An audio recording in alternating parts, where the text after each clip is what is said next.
Chapter 6:27. Uncle could endure this, but Aunt couldn't. This was going too far. This was simply going too far. Song Zhongyi's lungs nearly exploded with rage. At this time, there was only one thought in his mind, and that was to capture that bastard and cut him to pieces. He stomped around in a rage several times before his heated mind gradually calmed down. He thought about how long it had been since they first met, and then thought about his current position. Song Zhongyi immediately turned into a frosted eggplant. This bastard was truly a freak. In less than a year, he had managed to rush all the way from the outermost periphery of the sealed stone here. The intensity of his will had definitely risen by an astonishing degree. Song Zhongyi couldn't help but admit that if he fought with Qinyu today, he feared he wouldn't be able to escape. His face was cloudy and uncertain. After a long time, he clenched his teeth and a cruel light surged in his eyes. If he killed him, not only would he be able to take revenge for his old grievances, but he would also be able to obtain at least 3 high-grade stone beads, perhaps even more. That's right, he wasn't Qinyu's match. But this was the sealed stone world. There was no such thing as fairness or morality. As long as he put out enough benefits, killing someone was simple. Song Zhongyi turned and walked away, vanishing from sight in a breath of time. Qinyu didn't know that a storm was about to descend upon him. As time passed, that blurry figure in his mind became increasingly clear. His intuition told him that when he could see this figure, he would obtain the approval of the sealed stone. But it was like water that was about to boil, but it was always lacking that little bit, unable to reach the boiling point. Qinyu opened his eyes, a dignified expression on his face. He had tempered his will enough and had accumulated enough. What he lacked was a turning point for a qualitative change. He didn't know what this turning point was, but if he couldn't find it, he feared he would be delayed here for a long time. As he furrowed his eyebrows in deep thought, Qinyu suddenly turned around. Besides the countless sealed stones, there was no one else. Just now, he felt as if he was being watched. But now, when he tried to sense it, it had already disappeared. Was it an illusion? Qinyu shook his head, suppressing these thoughts. He faced the sealed stone and fell into deep thought. The sealed stone world was a massive void. Floating in the void were countless large and small sealed stones. These sealing stones were arranged in a circle. The outermost small sealing stone was the first circle, followed by the slightly larger sealing stone, forming the second circle, and then the even larger sealing stone, forming the third circle. Sealing stones of the same level were relatively fixed in position. Thus, after Song Zhongyi vowed to kill Qinyu, all he needed to do was follow the same circular trajectory and search from the location of the incident to the two sides. There was a high chance he would be able to find his position. As it turned out, Song Zhongyi's considerations were correct. Brother Song, I found him. For figures were sitting cross-legged on a sealing stone that was 10,000 feet wide. One of them suddenly opened his eyes and revealed a smile. If he found the person, he would be able to obtain a mid-grade stone bead. This was an additional reward. After he killed the person, he would receive another reward. However, that person's perception was indeed astonishingly sharp. His divine ability could be said to be invisible and traceless, and he was actually almost discovered. However, looking at the 3 people beside him, Ji-yun quickly suppressed the restlessness in his heart. If the 4 of them joined forces, besides some heaven-defying characters, they would be able to rampage through the sealed stone world. Killing someone with a lower level of will would be easy. Moreover, he had no idea what benefits this Song Zhongyi had promised them to pull in that crazy woman, Mei Ruoyu. With her help, it would be even safer. Song Zhongyi's eyes brightened. He said, Brother Ji, please lead the way. Ji nodded. All right. Whoosh, whoosh. 4 figures shot out like arrows from a bow. They left the sealed stone and shot into the void, heading straight for Qinyu. With the calamity immortal realm cultivation, even if they couldn't use teleportation, their speed was still astonishing. Around 2 hours later, Ji-yun said from the front, he's up ahead. Song Zhongyi's aura suddenly rose and his speed increased. A figure soon appeared at the end of his line of sight. It was him, that bastard. He had ruined his plans time and time again. Today, He would let him know just how the word death was written. Chin Yu frowned. As he looked at the four aggressive figures, a cold light flashed in his eyes. He had immediately recognized Song Zhongyi. He naturally understood that he wouldn't be able to live peacefully today. Fellow Taoist, I never thought we would meet again today. Song Zhongyi coldly smiled. I want to see whether or not you can escape from the hands of the four of us. He turned around. Fellow Taoist Mei, I'll have to trouble you. The only female cultivator among the four of them was exceptionally beautiful. When she heard this, she took a step forward. A powerful will erupted from her body, releasing madness, ruthlessness, and destruction. This was no longer a simple suppression, but a direct attack on the level of will, an incomparably powerful attack. It was hard to imagine that beneath such beautiful skin was a soul that wished to destroy the entire world. Chin Yu's complexion changed, as if he had fallen into a swamp. His thoughts slowed down, and he found it hard to summon the strength in his body. Kill! Song Zhongyi roared out loud and was the first to attack. He lifted a hand and pointed forwards. Motes of crystal light appeared, condensing into an ice sword. Like a bolt of thunder, the ice sword pierced through space, leaving behind a series of afterimages as it stabbed towards Chin Yu's chest. Ji Yun formed law seals with his hands. Faint traces of gray energy appeared, rapidly weaving together into the phantom of a small altar. He lifted his hand and tossed it upwards. The altar phantom vanished from sight. In the next moment, there was a loud rumbling sound above Chin Yu's head. An incomparably majestic altar projection with a dreadful momentum descended from nothingness. It was so thick that it seemed tangible and emitted a terrifying aura. The suppressive strength was like a million mountains falling onto Chin Yu's body. The last of the four people was a cultivator with a baby face and a youthful appearance.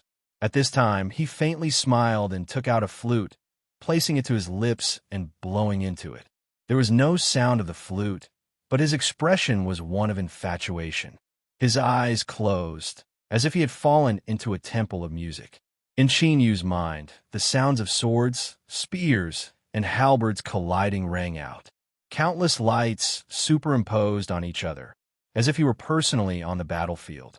A vast and endless killing aura turned into a deep roar that constantly impacted his mind, wanting to collapse his consciousness. It had to be said that in order to smoothly kill Chin Yu, Song Zhongyi had spent a great deal of time and effort. The three helpers he chose might not be the strongest, but when they cooperated with him, they could erupt with the most terrifying killing power. Mei Ruiyu's suppressive will made it, so that he couldn't fully display his strength. Ji Yun formed an altar to suppress him, and the baby-faced cultivator attacked his mind to disintegrate his consciousness. With these three combined attacks, it was enough to weaken Chin Yu's strength by at least 50% or more, and he would complete the final strike.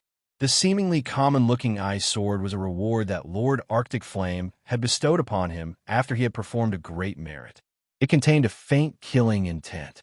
As long as it pierced into flesh and blood, it could instantly destroy the soul. Puff! As the ice sword pierced through his chest, Song Zhongyi revealed a look of joy. Indeed, he hadn't let down his expectations. All of his painstaking preparations had caught him off guard, and he was able to completely crush this person to death. With a thought, the ice sword instantly dispersed. A terrifying chill spread throughout Chin Yu's body. With loud cracking sounds, a massive layer of ice sealed him within. Song Zhongyi laughed. Fellow Taoist, have a safe journey. All of his anger and depression were swept away. All that was left over was pride and excitement. In order to kill this person, he had paid a great price. But as long as he could obtain the high-grade stone bead, it was worth it. Lord Arctic Flame would definitely be satisfied. Besides the ice sword, he might even be able to bestow upon him other formidable treasures. Mei Ryu, Ji Yun, and the baby-faced cultivator cupped their hands together. Congratulations, Brother Song. They were only responsible for killing people. As for who they killed, why they killed, and whether they deserved to be killed, they didn't care at all. Song Zhongyi bowed in return. You three can rest assured that I will immediately give you the reward I promised. But before that, I need to take him away first. With a wave of his hand, the frozen corpse flew over. But soon, Song Zhongyi's complexion changed. This was because his storage treasure couldn't absorb it. This was bad. Song Zhongyi's heart skipped a beat. He wanted to run away, but before he could respond, the ice in front of him exploded. Every piece of ice carried with it a terrifying strength. They tore through the air, emitting shrill whistling sounds as they smashed into the four people. A fist followed closely behind. In the blink of an eye, it smashed into Song Zhongyi's chest. Qin Yu's icy cold voice echoed out. The power of ice annihilation.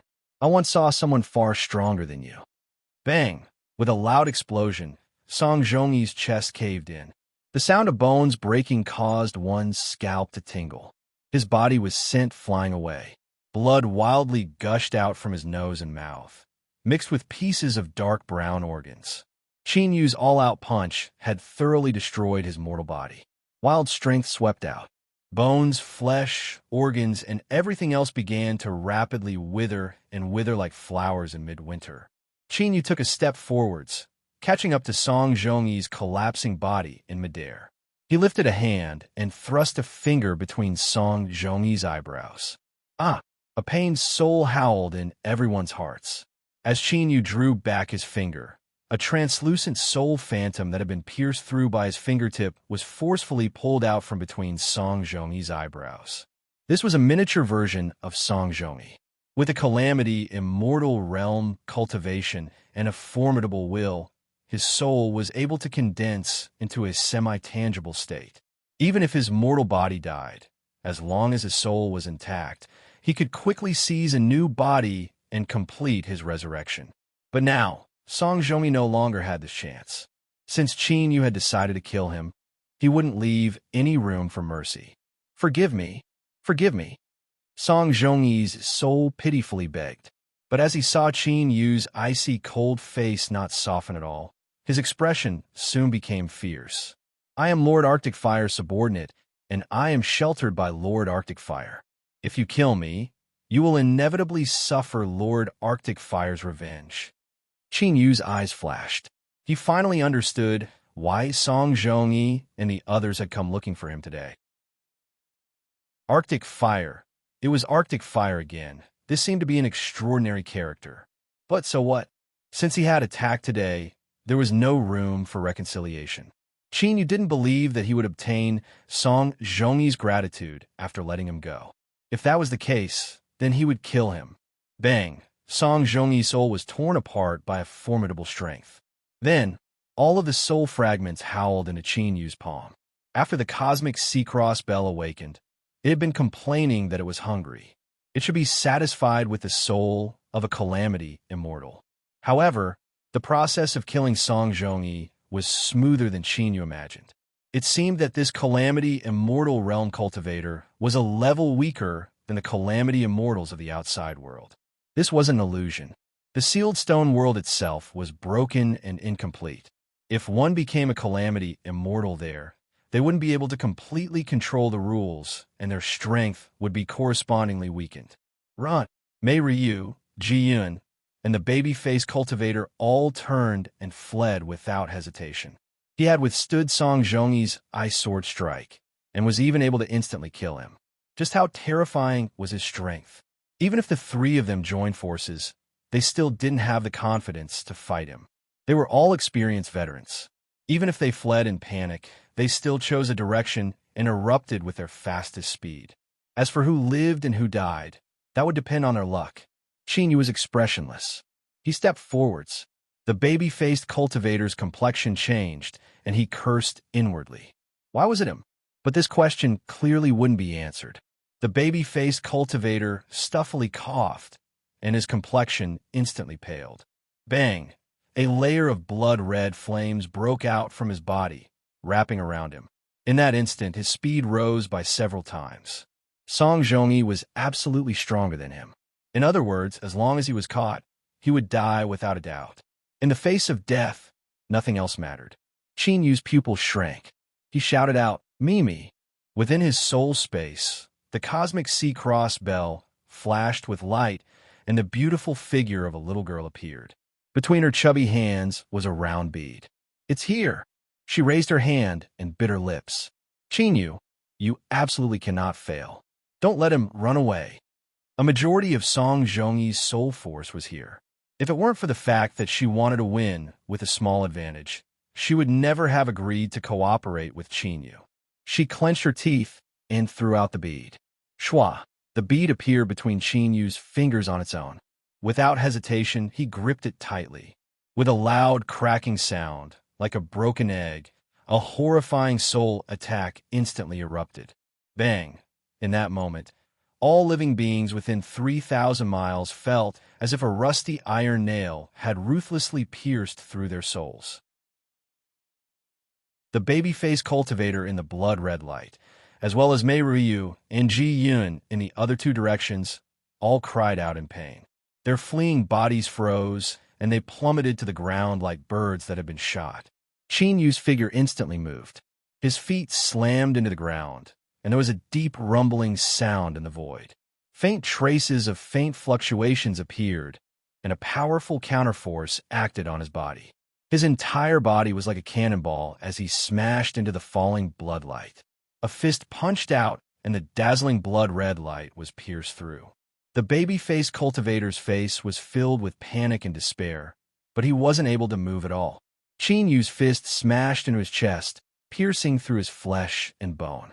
Then, his entire body hung on Qin Yu's arm. Within Qin Yu's soul space, Mei Mei excitedly cheered. The strength of the cosmic sea-cross bell had instantly suppressed the baby-faced cultivator's soul. Then a sharp net swept out, cutting him into countless pieces. "Hurry, Qin Yu, there are still 2 more great meals. Don't let them run away." Qin Yu flicked his sleeves, and the baby-faced cultivator's corpse vanished from sight. He instantly turned around, his leg bones emitting faint creaking sounds. If it weren't for the fact that his demon body was powerful enough, this sort of high-intensity turning might have caused his entire leg bones to explode into powder. His figure flashed like a bolt of lightning, howling as he chased after Ji Yun. In truth, the one Qin Yu wanted to kill the most was Mei Ruoyu, but her will was far too strong. Perhaps she had already regained her composure, and Mei Mei didn't have time to create a second soul explosion ball. Ji Yun's soul stiffened. His consciousness roared out as he tried to reconnect with his mortal body. In this life or death moment, he erupted with an unprecedented strength. His vision began to recover, and his senses towards his body were rapidly reconstructed. No, he finally opened his eyes. But what appeared in front of him was Qin Yu's icy cold face. A fist rapidly grew larger in his sight. Bang! A large head directly exploded into pieces. Qin Yu's footsteps fell, and his body came to a sudden stop. He fiercely turned around. In his line of sight, Mei Ruyu's body suddenly exploded. Whoosh, whoosh, countless beams of bloodlight shot out like arrows, rapidly fanning out in all directions. Qin Yu took a deep breath. His body tensed, and his heart wildly beat. After killing Song Zhongyi, the baby-faced cultivator, and Ji Yun, killing intent had filled his mind. His stagnant will had unknowingly begun to transform. If he killed Mei Ruiyu, he could break through his shackles and temper his will, stepping into a completely new level. The 4 people that had delivered themselves to his door today were the turning point that Qin Yu had been missing. But at this time, a cold and gloomy aura erupted from Qin Yu's soul. It was like a winter night had suddenly arrived, completely submerging him. Demon marked backlash. It sensed danger. It couldn't be bothered to continue gathering strength. It had to stop Qin Yu's will and complete this transformation. Otherwise, if it wanted to swallow Qin Yu again in the future, it would be far more difficult. Qin Yu frowned. He instantly gave up on chasing down Mei Ruoyu. With a flick of his sleeves, he put away Ji Yun's corpse and rapidly left. Qin Yu's field of vision darkened, and his aura began to violently fluctuate. Just before he reached his limit, Qin Yu sat down cross-legged and then vanished from sight. In the world replicated by the space-time lock, Qin Yu closed his eyes. Black energy tumbled around his body, and a demon head appeared between his eyebrows. Give up, stubborn human. It is absolutely impossible for you to resist the strength of a great demon. If we fuse our souls together, you will not disappear. Instead, you will obtain the powerful demon power that I possess. You and I will fuse together and become one of the most formidable beings in this world. You can fulfill all of your wishes, including taking away that pitiful woman from the immortal sect.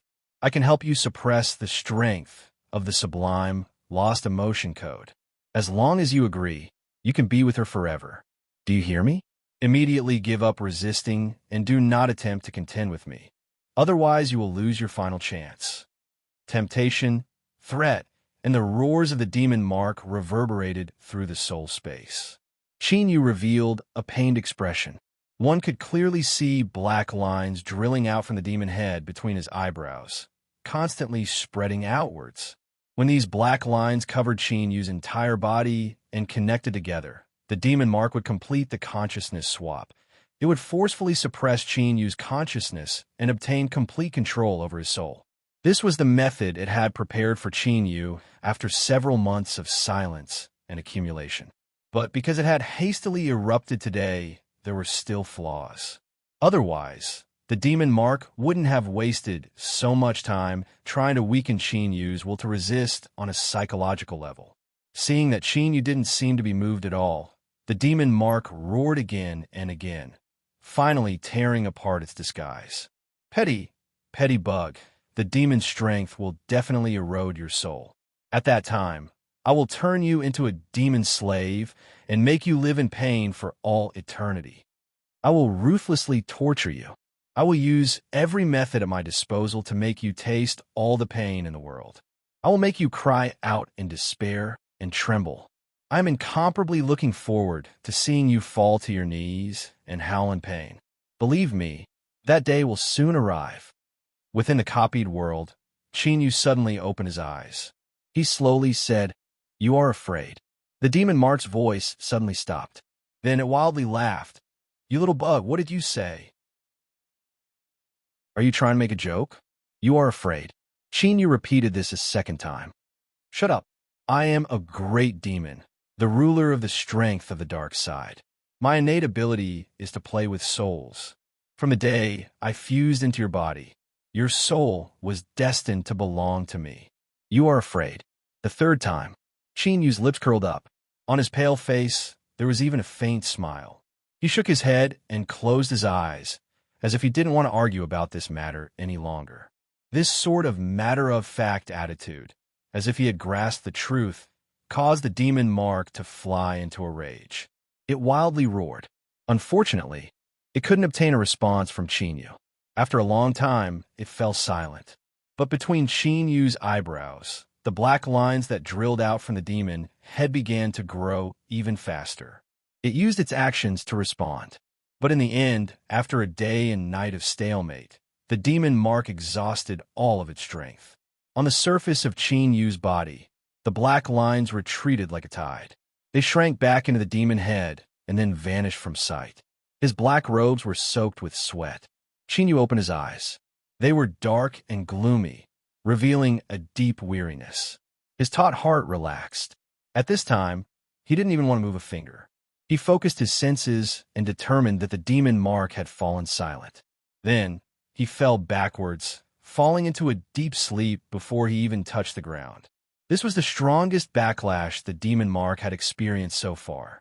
But this absolutely wasn't its limit.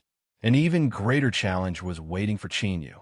However, as he slept, Qin Yu's body was undergoing some marvelous changes. His aura didn't change, but if one carefully sensed him, they would discover that he was becoming different. After killing 3 people in a row, his will had undergone a transformation. After a day and night of struggling with a backlash, he had smoothly completed the final step. If the demon mark knew that it had helped Qin Yu gather this precious turning point, it would likely commit suicide in regret. A sin caused by the heavens could be forgiven, but a sin brought upon oneself could not be avoided, perhaps today, The demon Mark's final fate had already been decided. Song Zhongyi had died. As one of Cold Flame's agents in the Sealed Stone world, once this news spread out, it caused a considerable stir. Towards the killer, everyone felt great admiration and also couldn't help but sympathize. No matter what the reason was, since Song Zhongyi had died, Cold Flame would definitely take action. If so, then the killer's fate had already been decided. Chapter 628. The sealing stone was supported by an immortal will and couldn't be destroyed. But by borrowing its original form and carefully arranging it, one could also obtain a relatively safe place to live. For instance, this 40 to 50 foot wide sealing stone had a crack near the end. It was less than 2 fingers wide and seemed inconspicuous. If one didn't look carefully, it would be nearly impossible to discover. But if someone approached this crack and looked inside, they would discover that after extended 3 or 4 feet in, it began to expand outwards. Finally, it formed a 20-foot wide space within the sealing stone. Standing required one to bow, but to find such a safe place within the world of the sealing stone, one really couldn't ask for more. Now, in the middle of the sealing stone, a mass of blood light flashed, as if it were a blood egg gestating something. Suddenly, the blood light brightened. On the walls of the sealing stone, an isolating strength activated, covering up the blood light. Pa! There was a sound like an eggshell shattering. The figure of a naked woman appeared. Her slender and perfect body was completely exposed to the air, her skin shimmering with an ivory luster. She reached out a hand, and the shattered shell of blood light condensed into a dress, covering her alluring body. She looked up, revealing Mei Riyu's pale face. She pursed her lips, her heart filled with fear. Just who was that cultivator? If the 4 of them joined forces, even if they faced a true supreme being, they would still be able to escape unscathed. But now 3 of them had died, and 1 was injured. If it weren't for her having the strongest will and being the first to break free, and if it weren't for the fact that she didn't hesitate to use the blood soul explosion art, she feared she wouldn't have been able to escape. It was too terrifying. Mei Ryu didn't dare to provoke such an existence again. She just needed to recuperate from her wounds and let the storms of the outside world go. Once she avoided the limelight, she could go out again. Dreams were plentiful, but reality always liked to play a cruel joke on people. On the second day of Mei Ryu's seclusion, a black-clothed old man arrived outside the sealing stone. His face was lined with wrinkles, but his back was straight. He didn't seem old or decayed at all. Rather, he exuded a vast and boundless vitality. Within the sealed stone, Mei Ryu, who was recuperating in seclusion, suddenly opened her eyes. She saw a layer of white frost rapidly spreading within the sealed stone. The absolute coldness it contained caused her heart to tremble. In an instant, she guessed the identity of this person, the heaven-freezing polar flame, one of the supreme existences that stood at the peak of the sealed stone world. Mei Ryu didn't have time to be upset about how her hiding place was found. If she didn't get out, she would be frozen to death in this sealed stone. Mei Ryu stood up and transformed into a beam of blood-red light that flew out through the crack. She immediately bowed and said, "Junior greets Lord Icy Flame." Heaven-freezing frigid fire was a nickname given to him by others because they feared his power. His real name was Wen Songgong, a very warm name. Of course, not many people knew this name, and a large portion of them died the day they found out about it. Speak. Where's the person who killed Song Zhongyi? He didn't care who this person was or what their status was. This was because in Frostfire's heart, Qin Yu was already a dead man. Mei Ryu instantly tossed aside all thoughts of staying out of this. Lord Icy Flame was personally asking her. If she dared to hesitate, then that was the same as seeking death.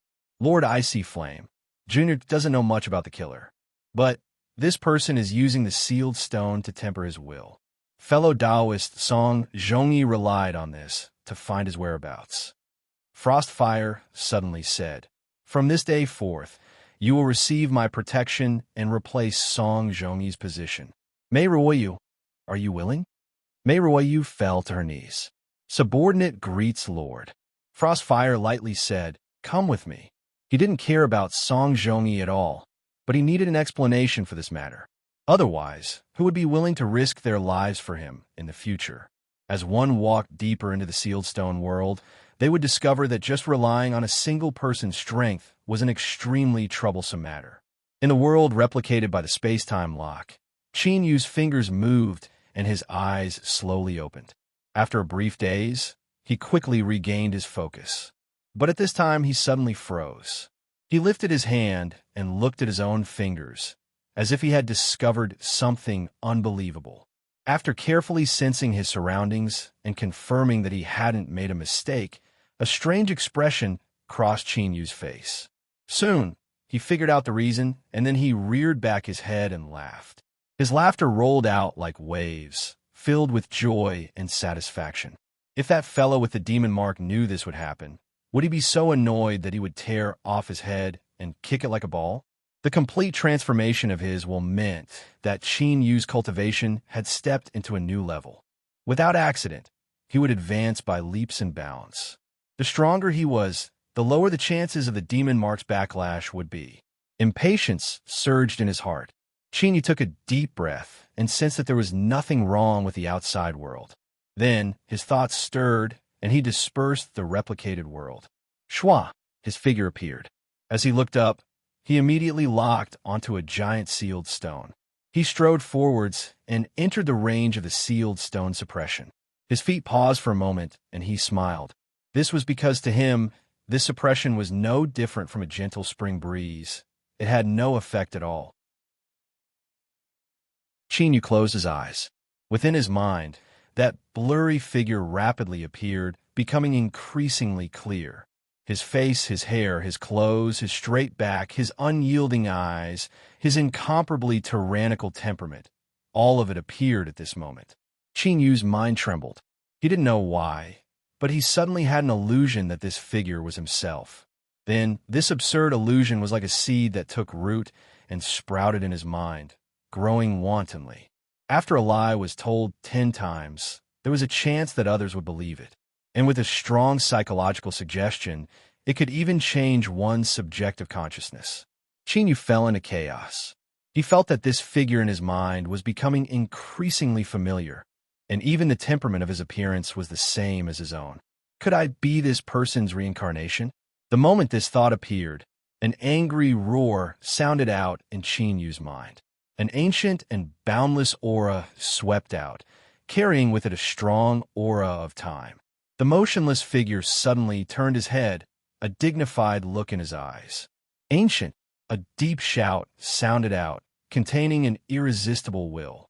Qin Yu's mind buzzed and fell into a blank state. But at this time, another strength poured into his mind. Although he couldn't break free from the suppression, he still regained his clarity of mind. At this time, Qin Yu was like a bystander.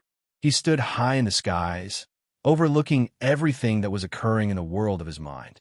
Another figure appeared at the end of his line of sight.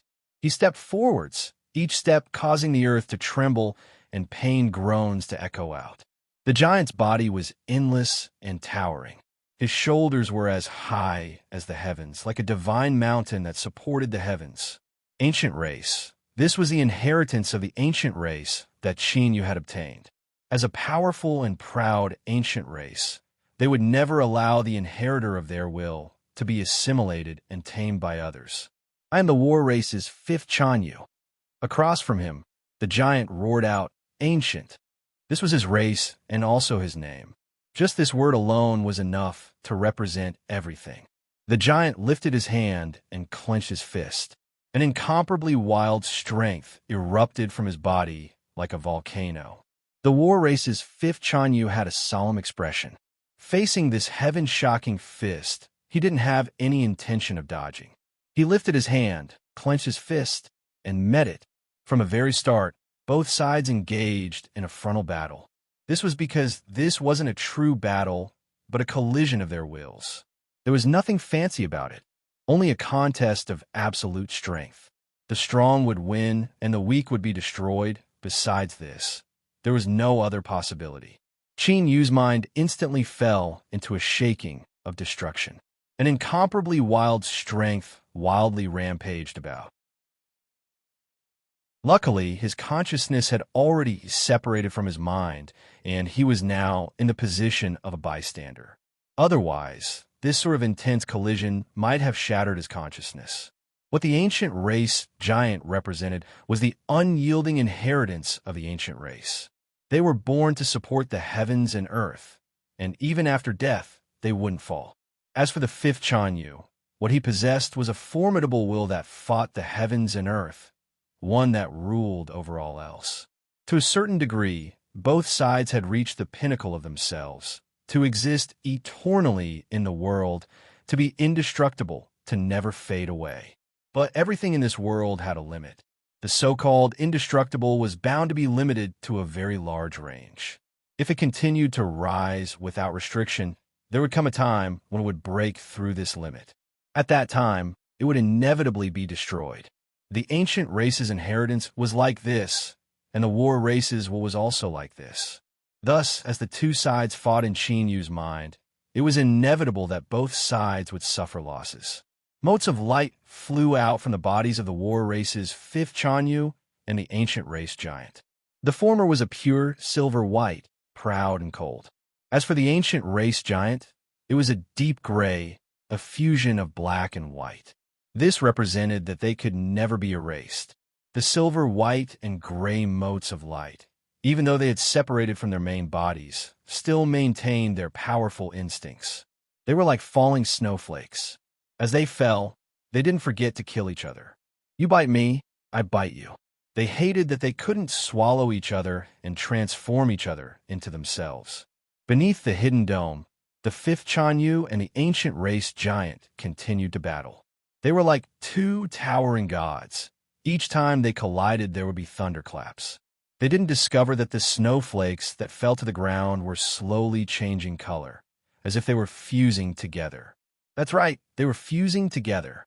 The silver, white, and gray motes crazily attacked and swallowed each other. But they weren't able to quickly absorb and transform each other. As a result, the color between them became more and more similar. It was a kind of gray with a metallic hue that leaned toward silence. On the ground, within the layer of gray snow, a mystical change was occurring. Qin Yu's consciousness could clearly see all of this. Even though he had lost connection to his body, he still felt his mouth go dry. Although he didn't know what the consequences of the fusion between the silver, white, and gray motes would be, his intuition told him that this was an unimaginably great good fortune for him. Within the world of his mind, more and more snowflakes appeared. The figures of the war race's fifth Chanyu and the ancient race giant became blurry. Suddenly, the gray snow on the ground seemed to come alive. Waves rose up, pushing the snow towards them from all directions. A snow mountain rapidly piled up. It grew higher and higher until it erupted with a terrifying, swallowing strength. This strength simultaneously covered the war race's fifth Chanyu and the ancient race giant, as if invisible shackles were binding them. No one can fuse with me, no one. The fifth Chanyu roared. He reached out a hand towards the snow mountain, and it violently trembled. The strength that belonged to the fifth Chanyu wanted to separate and break free. Across from him, the ancient race giant suddenly looked up into the skies. Qin Yu's consciousness quivered. This was because he discovered that the ancient race giant's eyes were clearly on his body. This giant had already sensed his existence. He had even discovered the snowflakes that were fusing with him. Please remember, you are an ancient, and you will always be an ancient. A deep and low voice resounded in the world of his mind. The fifth Chanyu angrily roared. Have you gone insane? The ancient race giant smiled. He stretched out his arms, giving up all resistance, and allowing the swallowing strength of the snow mountain to take him away. The giant fell onto the snow mountain. Starting from his feet, he sank into it, becoming one with it. From start to finish, he looked into the skies, looked into Qin Yu's eyes, and a single will was transmitted from his eyes. Remember my words. You are an ancient, and you will always be an ancient. Bang! The snow mountain wildly rose in volume, instantly reaching the same height as the skies. The war race's fifth Chanyu roared out again and again, but he couldn't resist the swallowing strength. He was slowly pulled in. His body touched the snow mountain. A pair of hands drilled out from within, pulling the war race's fifth Chanyu in. At this time, all fluctuations disappeared from Qin Yu's mind, falling into a strange stillness.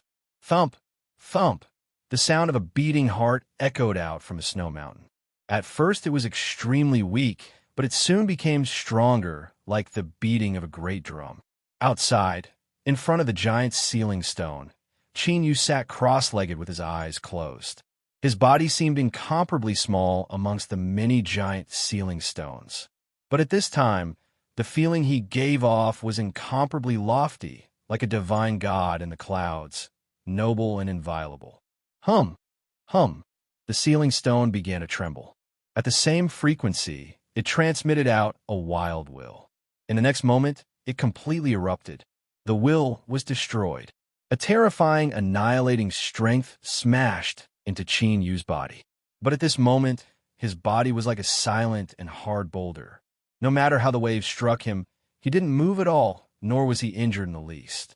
This was because from this moment onwards, while Qin Yu might be far inferior to the war race's fifth Chanyu in terms of absolute strength, in terms of pure will, they stood in the same position.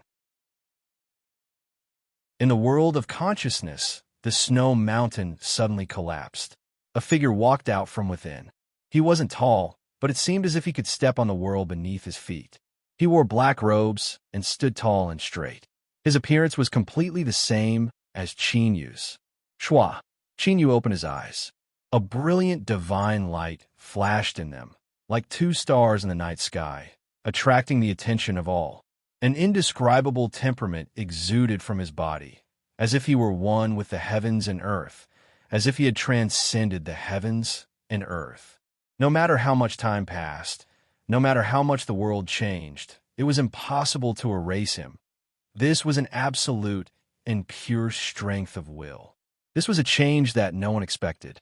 The confrontation between the fifth Chanyu and the ancient was the same as Qin Yu stepping on the shoulders of two giants, reaching an inconceivable boundary in a single go. He looked up at the ceiling stone in front of him. That silent oppressive feeling had completely vanished. Qin Yu took a deep breath and calmed his surging heart. He stepped forwards to the ceiling stone and placed a hand on it. It was like he had pierced through a leather bag of water. A warm current gushed out from the ceiling stone, fusing into Qin Yu's body and being absorbed by him. Kacha! Kacha! Cracks rapidly spread out like a spider web, finally covering every inch of the ceiling stone. Then, the supposedly indestructible ceiling stone shattered in front of Qin Yu. It didn't break into pieces, but dissipated into powder, vanishing without a trace. Thus, the ceiling stone nebula that had existed for 1 trillion years and had never changed in the least suddenly lost a piece on this day. Qin Yu looked at the emptiness in front of him, his complexion dignified. His first thought was that he absolutely could not allow anyone to see this. Otherwise, he would immediately become the public enemy of all living beings in the ceiling stone world. The reason was simple. All living beings that entered the ceiling stone world did so in order to use the ceiling stone to temper their will and constantly strengthen themselves. But Qin Yu's appearance was a complete and utter disaster for them. If the ceiling stone was destroyed, wouldn't there be no meaning in staying here? Over the endless years, there had been less than 10 living beings that had been able to leave the ceiling stone world. But the difference between having a trace of hope and utter despair was like the difference between the heavens and earth.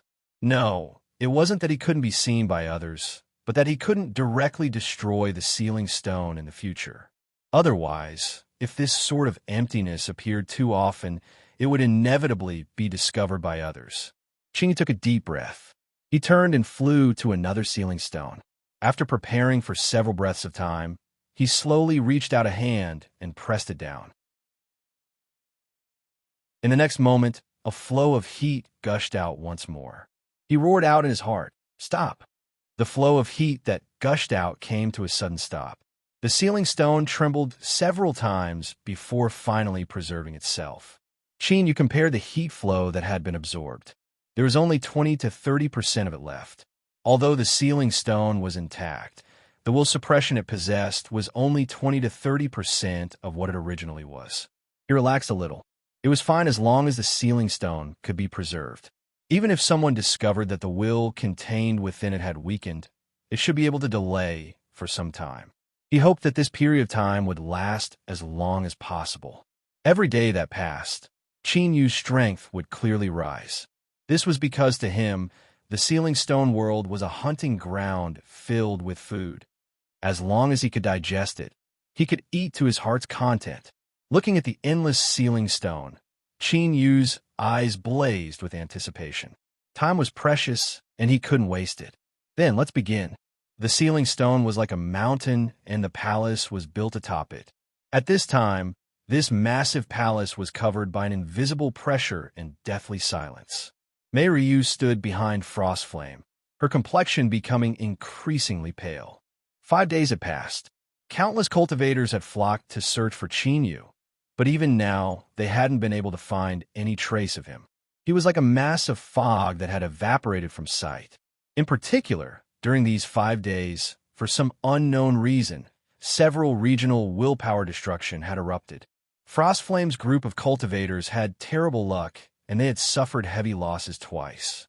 Although Frostflame didn't speak, his aura became increasingly heavy, as if he would erupt at any moment. This shouldn't be the case. Where could he have escaped to? Could it be that there's someone behind this? And there's a hidden conspiracy behind this? Mei Ruoyu's thoughts raced. Although she had a dark and gloomy soul that wished to destroy the world, she still cherished her own life. If things continued like this, and she couldn't find Qin Yu, she feared that she would become a tool for Frostflame to vent his anger. As the fear in her heart grew heavier and heavier, a beam of light flew in from outside the hall. It floated in front of Frostflame. The light scattered to reveal a black jade archive. There was news. Mei Ruoyu's eyes brightened.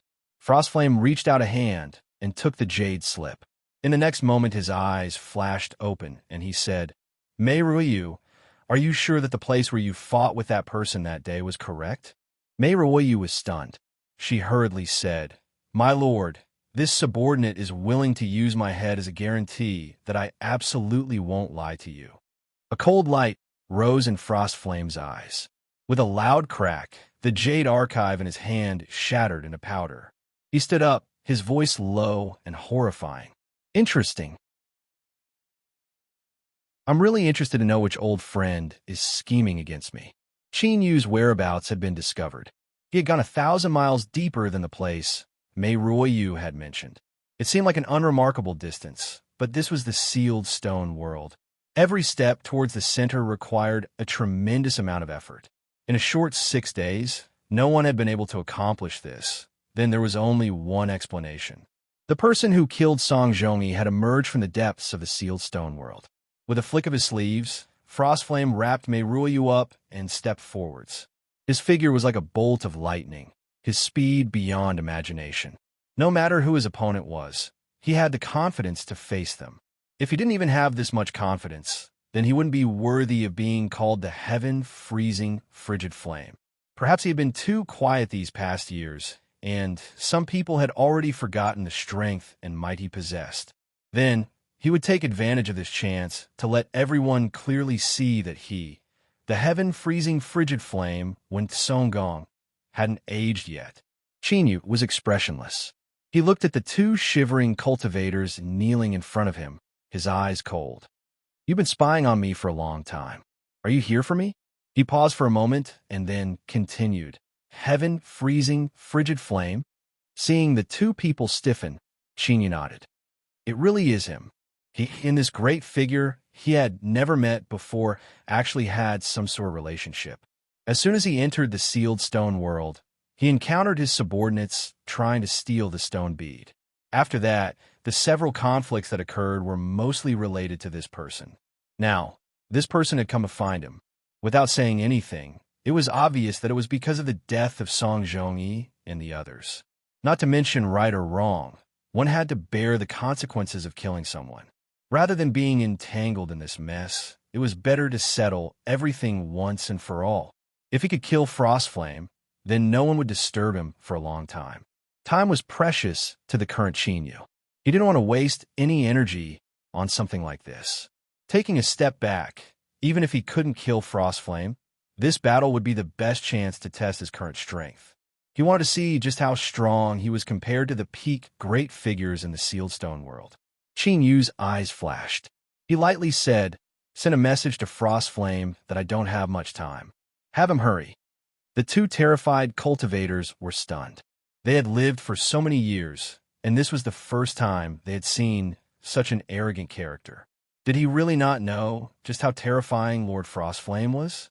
Although they were fish on the chopping block right now, in their hearts, they simultaneously sentenced Chinyu to death. Lord Frostflame would absolutely make him despair. The rapidly moving Frostflame suddenly stopped. He lifted a hand and grasped the jade archive that was howling towards him. Probing it with his divine sense, he could clearly see that Frostflame's breathing had deepened. He instantly emitted a terrifying aura. Good, very good. It's been many years since anyone has dared to anger me like this. Every word Frostflame spat out emitted a dense aura. Since you are so sincere, I will not disappoint you. Bang! A dreadful aura erupted. His speed instantly rose. Wherever he went, frost fell from the void, and thick ice formed on the surface of the sealed stone.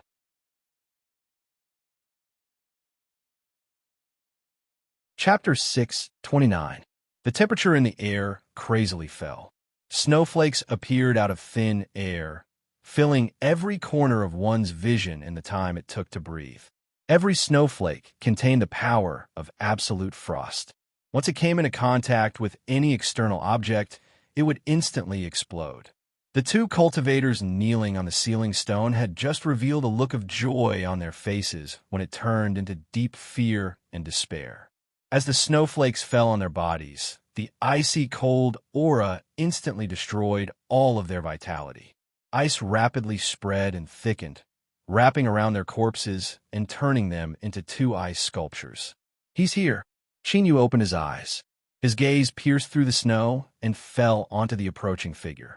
Meiruoyu followed behind. As she saw Chinyu, she froze. In just a few days, the feeling this man gave her had undergone an earth-shaking change. In the past, she had only felt Chinyu's formidable strength and his strange and terrifying methods. But today, with just a single glance, endless fear rose up from the depths of her heart. Let alone surrounding and killing him. She feared she didn't even have the courage to attack him. This was an absolute suppression on the level of will. If it weren't for the fact that she deeply remembered Chinyu's calm eyes, she feared she would have thought he had been possessed by someone else. Frostfire frowned. He could sense Chinyu's aura even more clearly. As soon as they met, he was able to determine that this person's will was in no way inferior to his own. But this face was strange. He sneered inwardly. To these old fellows that had lived for many years, changing their appearance and even changing their aura was a very easy matter. But no matter how well they hid themselves, as soon as they fought, they would naturally be exposed. He glanced at Meiruoyu. This woman was very beautiful, and he was a bit moved by her. It was just that he hadn't been interested in her these past 2 days. But her current expression seemed a bit off. Before Frostfire could think further, Meiruoyu regained her composure and quickly nodded. Frostfire frowned. "Go a little further away." Meiruoyu respectfully nodded. She lowered her head and took several steps back, a panicked look on her face. Her intuition suddenly gave birth to a feeling that this was her only chance to survive. Since Frostfire wanted her to go a little further, then she would go as far as she could. Although Hanhua liked women, his cultivation base had reached this stage, and he had long since stopped thinking about such things. As a result, he didn't notice anything unusual about Meiruoyu's back. He looked at Chinyu and said in a low voice, "I believe that in all these years, I have always abided by the rules. I wonder how I have offended fellow Taoists that you would want to kill my subordinates?"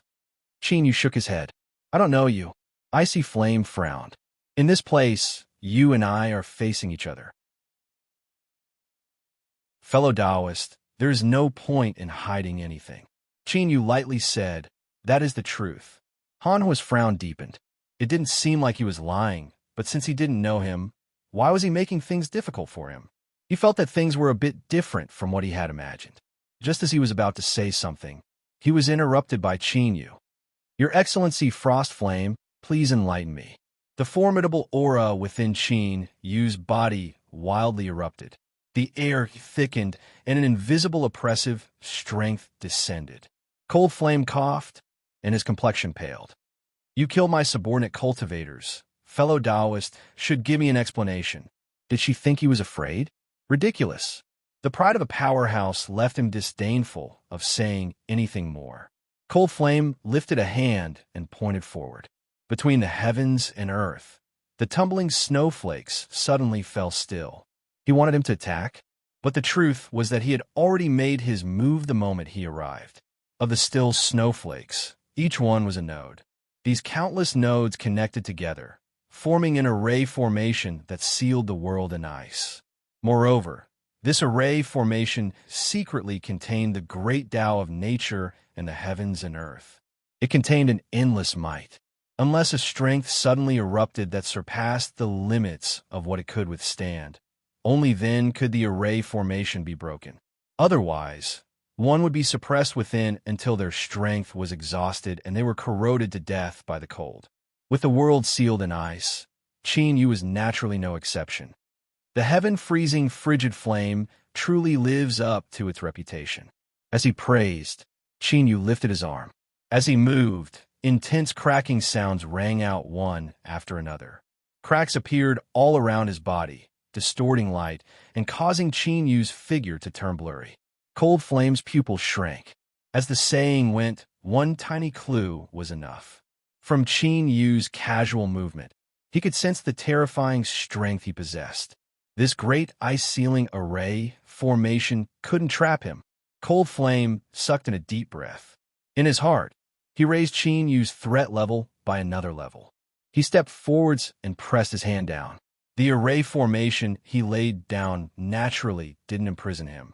But whether or not he was in the array formation, the strength that the array formation could erupt with was completely different.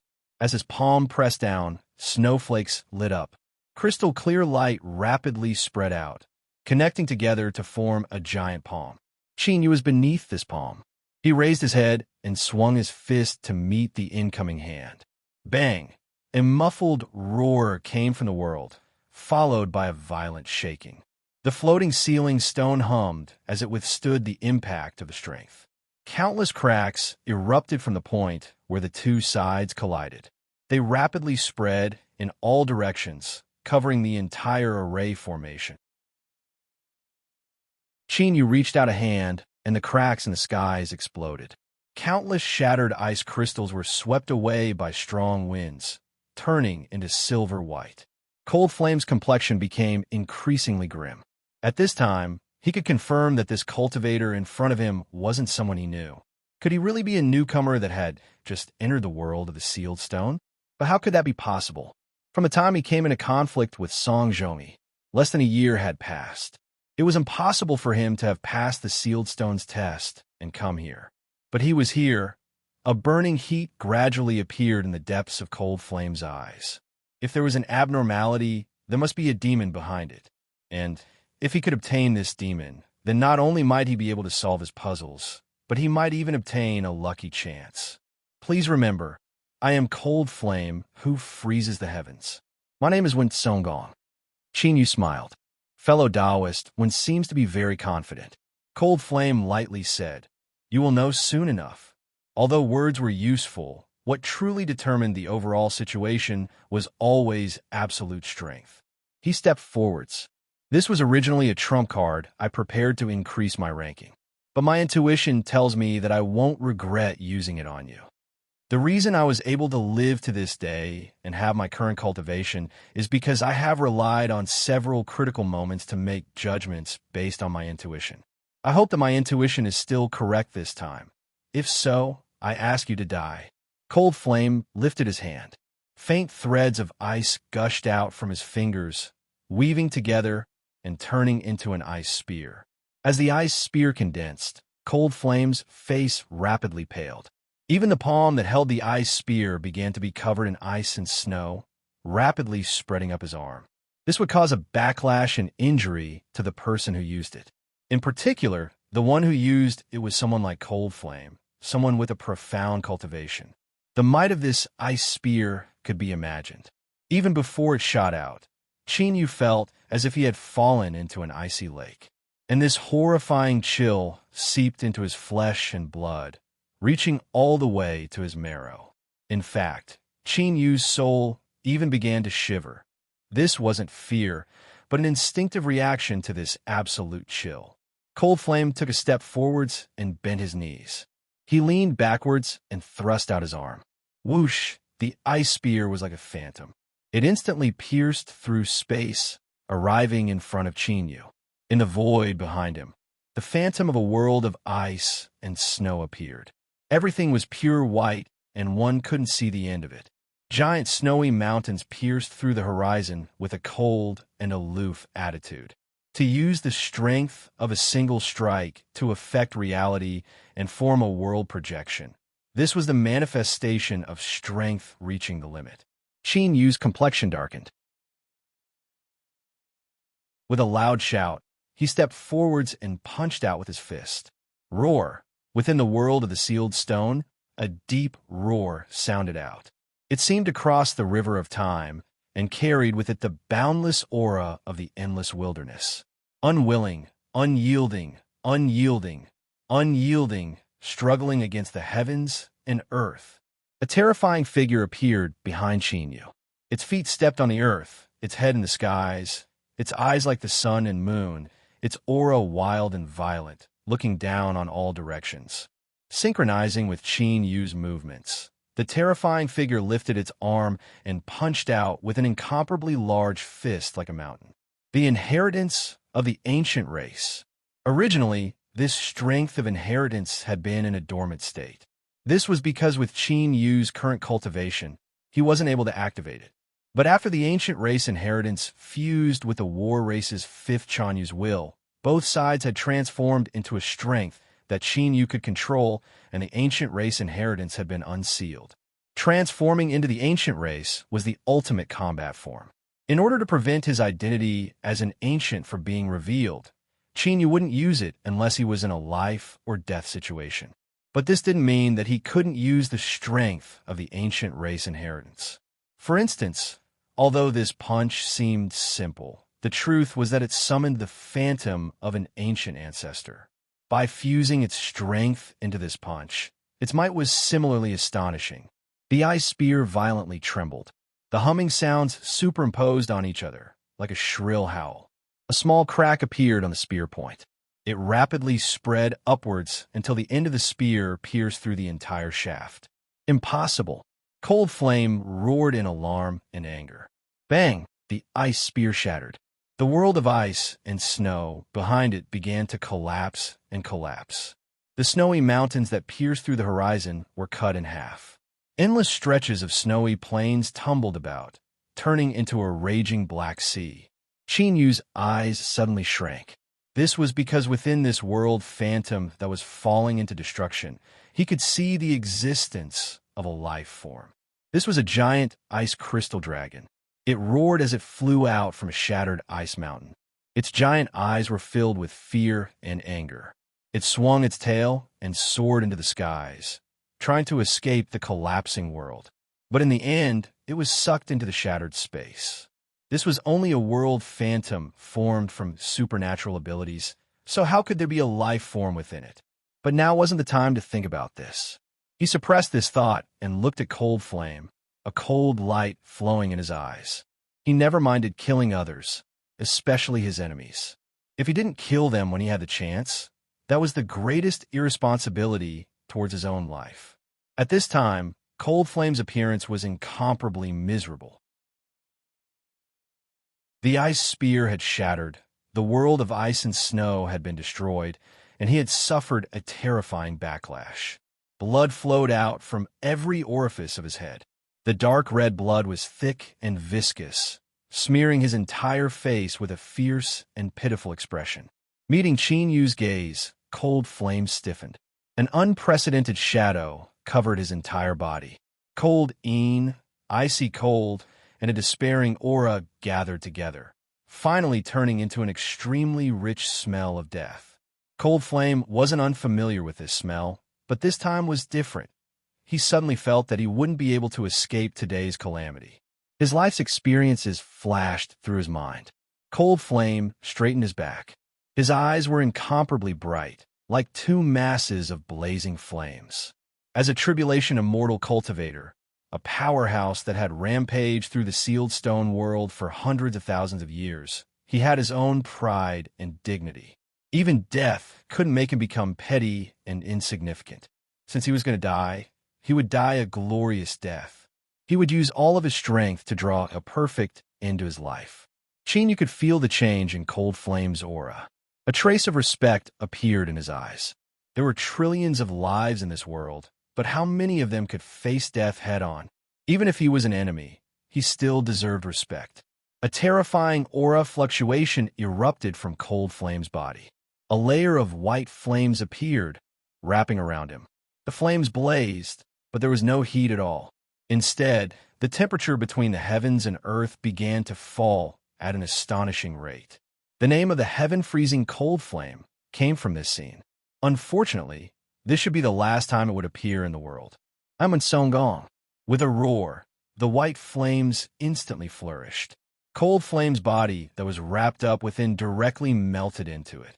The uncontrolled white flames surged out like a broken dam, instantly sweeping through the surrounding 5,000 miles.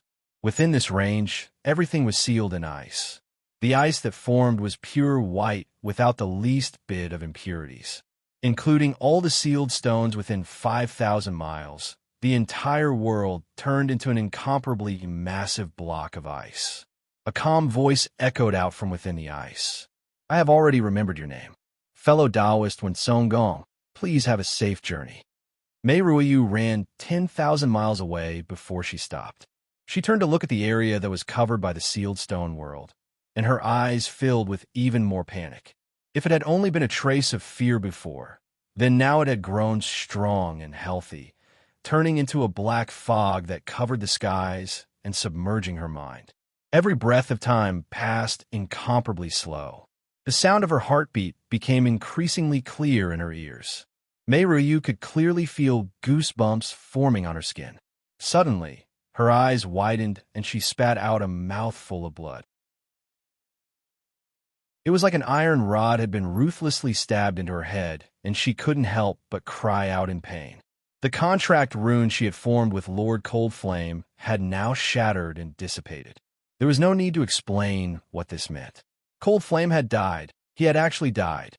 Although she had a foreboding premonition, when this truly happened, great waves rose up in her mind.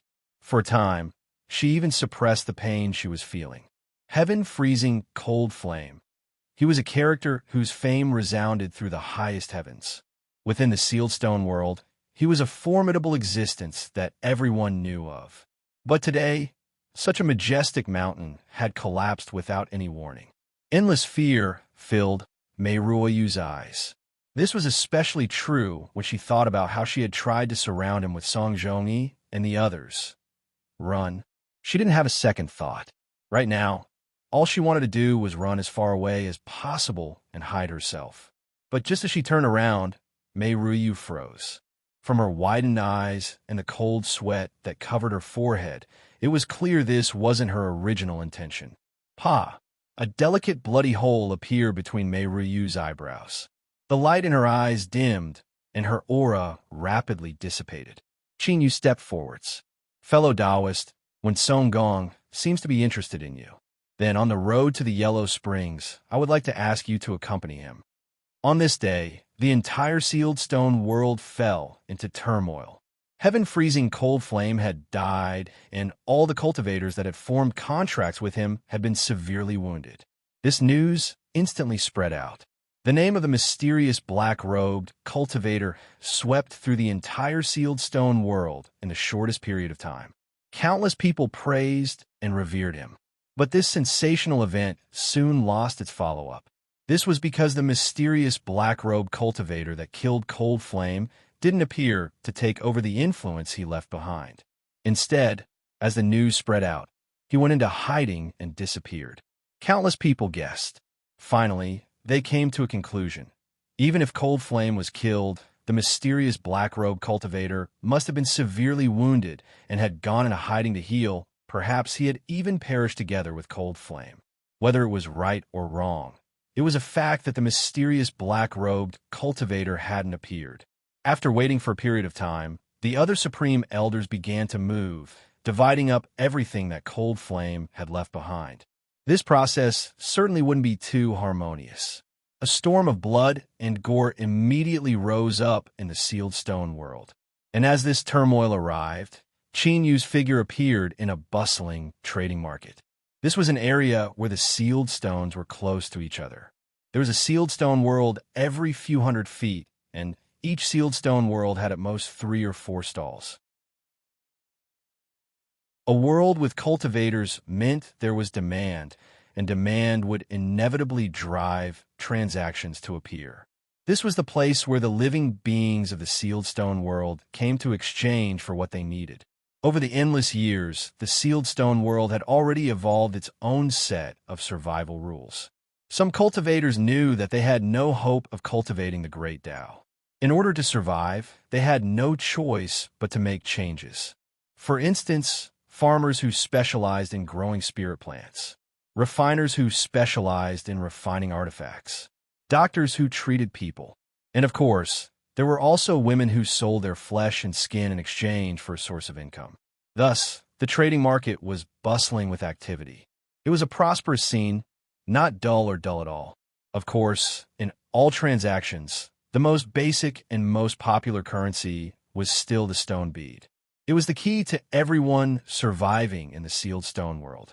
The only thing worth rejoicing about was that the frequency at which the destroyed would erupt wasn't high. Qin Yu sent away a woman that was nearly plastered to his body. Then he swept his eyes around and soon found his target. On top of the sealed stone world that was 100 feet high, there was a 3-story wooden building. It couldn't be considered exquisite or grand, but in the sealed stone world where materials were scarce, this was already considered a great deal. From time to time, cultivators flew in and out of the wooden building. It was clear that business was booming. Qin Yu stepped forward and soon arrived outside the wooden building. He looked up and then walked in. A maid immediately welcomed him. It was a shy and young girl. She looked at him and quickly lowered her head. She said in a low voice, "Welcome, guest. Is there anything you need?" Qin Yu lightly said, "I want to exchange for some stone beads." That's right. The reason he came here was for the stone beads. This had to start from the day when Icy Flame was killed. Qin Yu had taken away the stone beads that he and Mei Ryu had left behind. During this process, he had inadvertently discovered a secret. The stone beads contained a will that was far more formidable than that of the sealed stone world. Of course, this formidable didn't refer to quantity, but to absolute quality.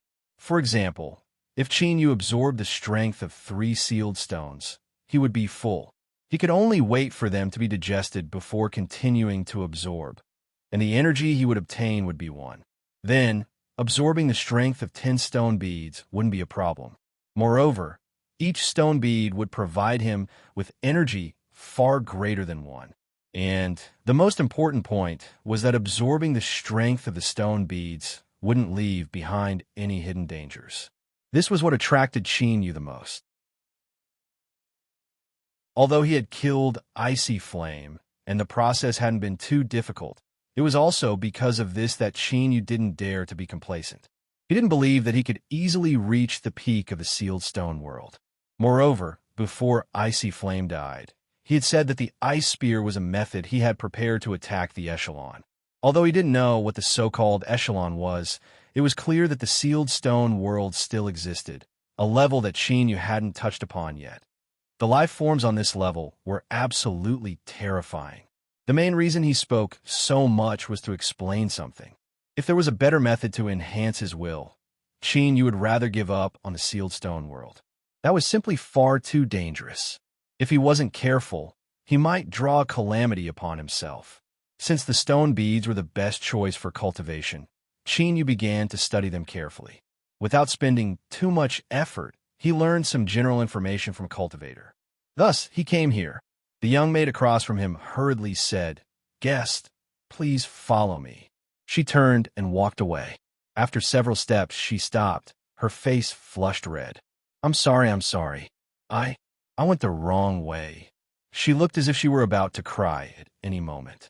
Chinyu revealed a look of surprise. He had already noticed that the other maids all around them emitted a dusty aura. Could it be that his luck was so good that he had encountered a legendary young chick? Or was this her method of attracting attention? His thoughts turned and then scattered.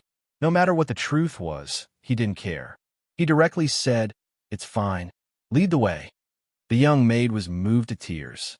She nodded again and walked in the opposite direction. Soon, Chinyu was brought to a counter on the first floor. He waited for the cultivator in front of him to stand up and leave. Then, the young maid led him to a chair. "My lord, this guest wishes to exchange for some stone beads." The young maid bowed and retreated to the side. Although it was a semi-open partition, it was clear that it had been specially arranged. Once one entered, they could completely isolate out the sound of the outside world, and the images were blurred so that they couldn't be seen clearly. The middle-aged cultivator behind the counter paled. He greedily glanced at the young maid standing to the side and smiled. "May I ask how the guest wishes to exchange?" Chinyu maintained his composure. "May I ask what the exchange rate is?" The middle-aged cultivator said, 10 low-grade beads can be exchanged for a medium-grade bead. 10 medium-grade beads can be exchanged for a high-grade bead. Of course, the market price for high-grade beads has always been higher. If the guest wishes to make a move, the most we can give is 12 medium-grade beads. Chinyu frowned. So it's like that. The middle-aged cultivator's smile faded. If the guest hasn't decided yet, you may come back after some time. Chinyu glanced at him. I heard that there are other methods to exchange for stone beads at half price. I wonder if that is true? The middle-aged cultivator's eyes brightened. Of course it is. Guest, our Chamber of Commerce will send a ship to the bewildering fog sea every once in a while. As long as the guest is willing to board the ship and help the Chamber of Commerce handle some simple matters, not only can you obtain the preferential conditions of half price, but the Chamber of Commerce will also give you 5 medium-grade beads for free. Chinyu hesitated. Will be dangerous? The middle-aged cultivator hesitated for a moment. Of course there will be dangers, otherwise we wouldn't give such generous rewards. But our Chamber of Commerce has rich experience in entering the bewildering fog sea. As long as we are careful, there shouldn't be any major problems. There just happens to be a ship that is about to set out, and there aren't many spots left. If the guest wishes to, you must make a decision as soon as possible.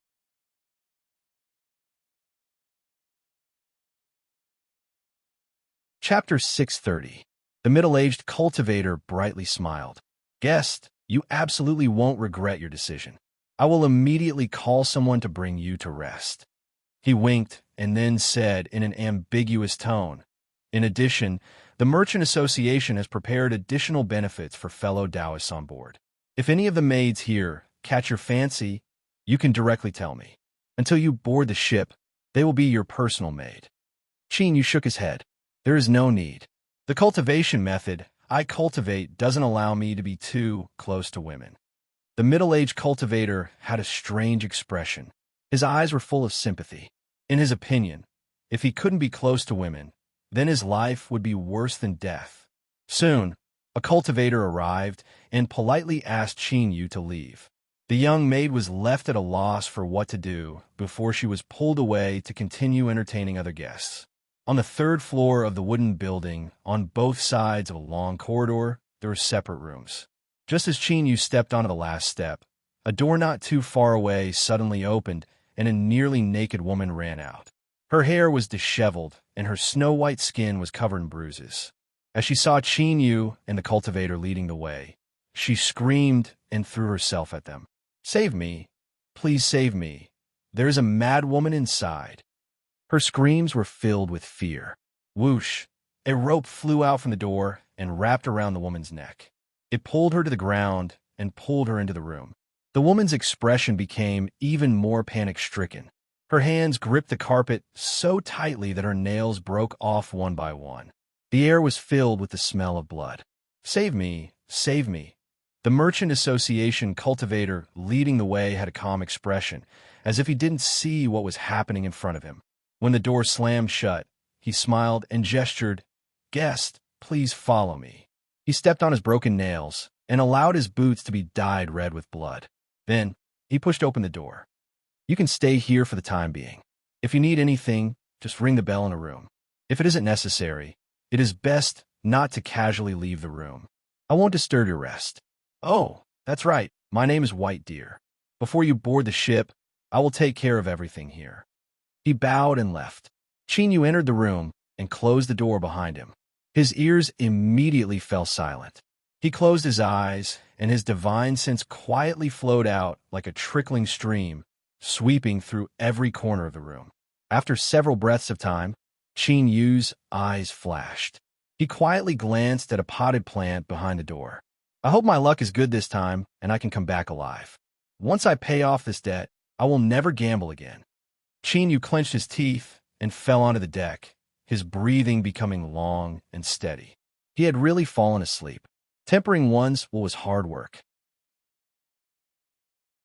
In addition to the backlash from the demon mark, he had fallen asleep many times during this time, but he had never truly relaxed. By the time he woke up, the sky had already darkened. The sealed stone world did not have a clear distinction between day and night. A dark gray sky represented night. Chinyu sat up from his bed. He drank a cup of tea and rang the bell. Bai Lu soon knocked on the door. He smiled and said, "What does guests need? Get some food and drinks. Also, when will the ship leave?" "We can't always wait here," Chinyu said with a frown. Bai Lu said, "The ship will depart in about 2 days. Please wait patiently. If you have no other questions, I will go down and prepare your food." Chinyu nodded. "I'll have to trouble you then." Bai Lu smiled. "As long as you're satisfied." He turned and left. Just as Chinyu sat down at the table, there was a loud bang from the door. He stood up and opened it. What he saw caused him a frown. The young maid he saw during the day was struggling on the ground with a look of fear. A middle-aged cultivator with a bloody face was grabbing her ankle and pulling her outside. "You smelly whore, I gave you face but you didn't want it. You actually dare to break my head. Today I will definitely serve you well." There was the sound of the door opening. The young maid turned her head, and her eyes of despair suddenly erupted with light. Guest, I beg you, please help me." The middle-aged cultivator was startled. He revealed a bit of annoyance. "I apologize for disturbing guests' rest. I will immediately take her away." At this time, Bai Lu arrived with a box of food. His complexion changed, and he asked, "Tongyin, what are you doing?" The middle-aged cultivator let go, a nervous expression on his face. "It's nothing. We will leave now." Chinyu suddenly said, "I should be able to choose a maid to serve me, right?" Tong Yin fiercely looked up, hatred in his eyes. "You didn't want the woman I gave you before, and now you actually interfered and ruined my plans?" Bai Lu said, "Of course you can. This is your right." Chinyu lifted a hand and pointed. Bai Lu smiled. "Starting from now, she belongs to you. The food in the box is enough for 2 people. If it isn't enough, I can help you take more." He looked at Tong Yin. "Why haven't you left yet? Are you waiting for me to personally send you off?" Tong Yin coldly snorted and angrily left. Bai Lu glanced at the young maid. "Go and freshen up?" Chinyu interrupted him. "There's no need. Just follow me inside." Bai Lu nodded.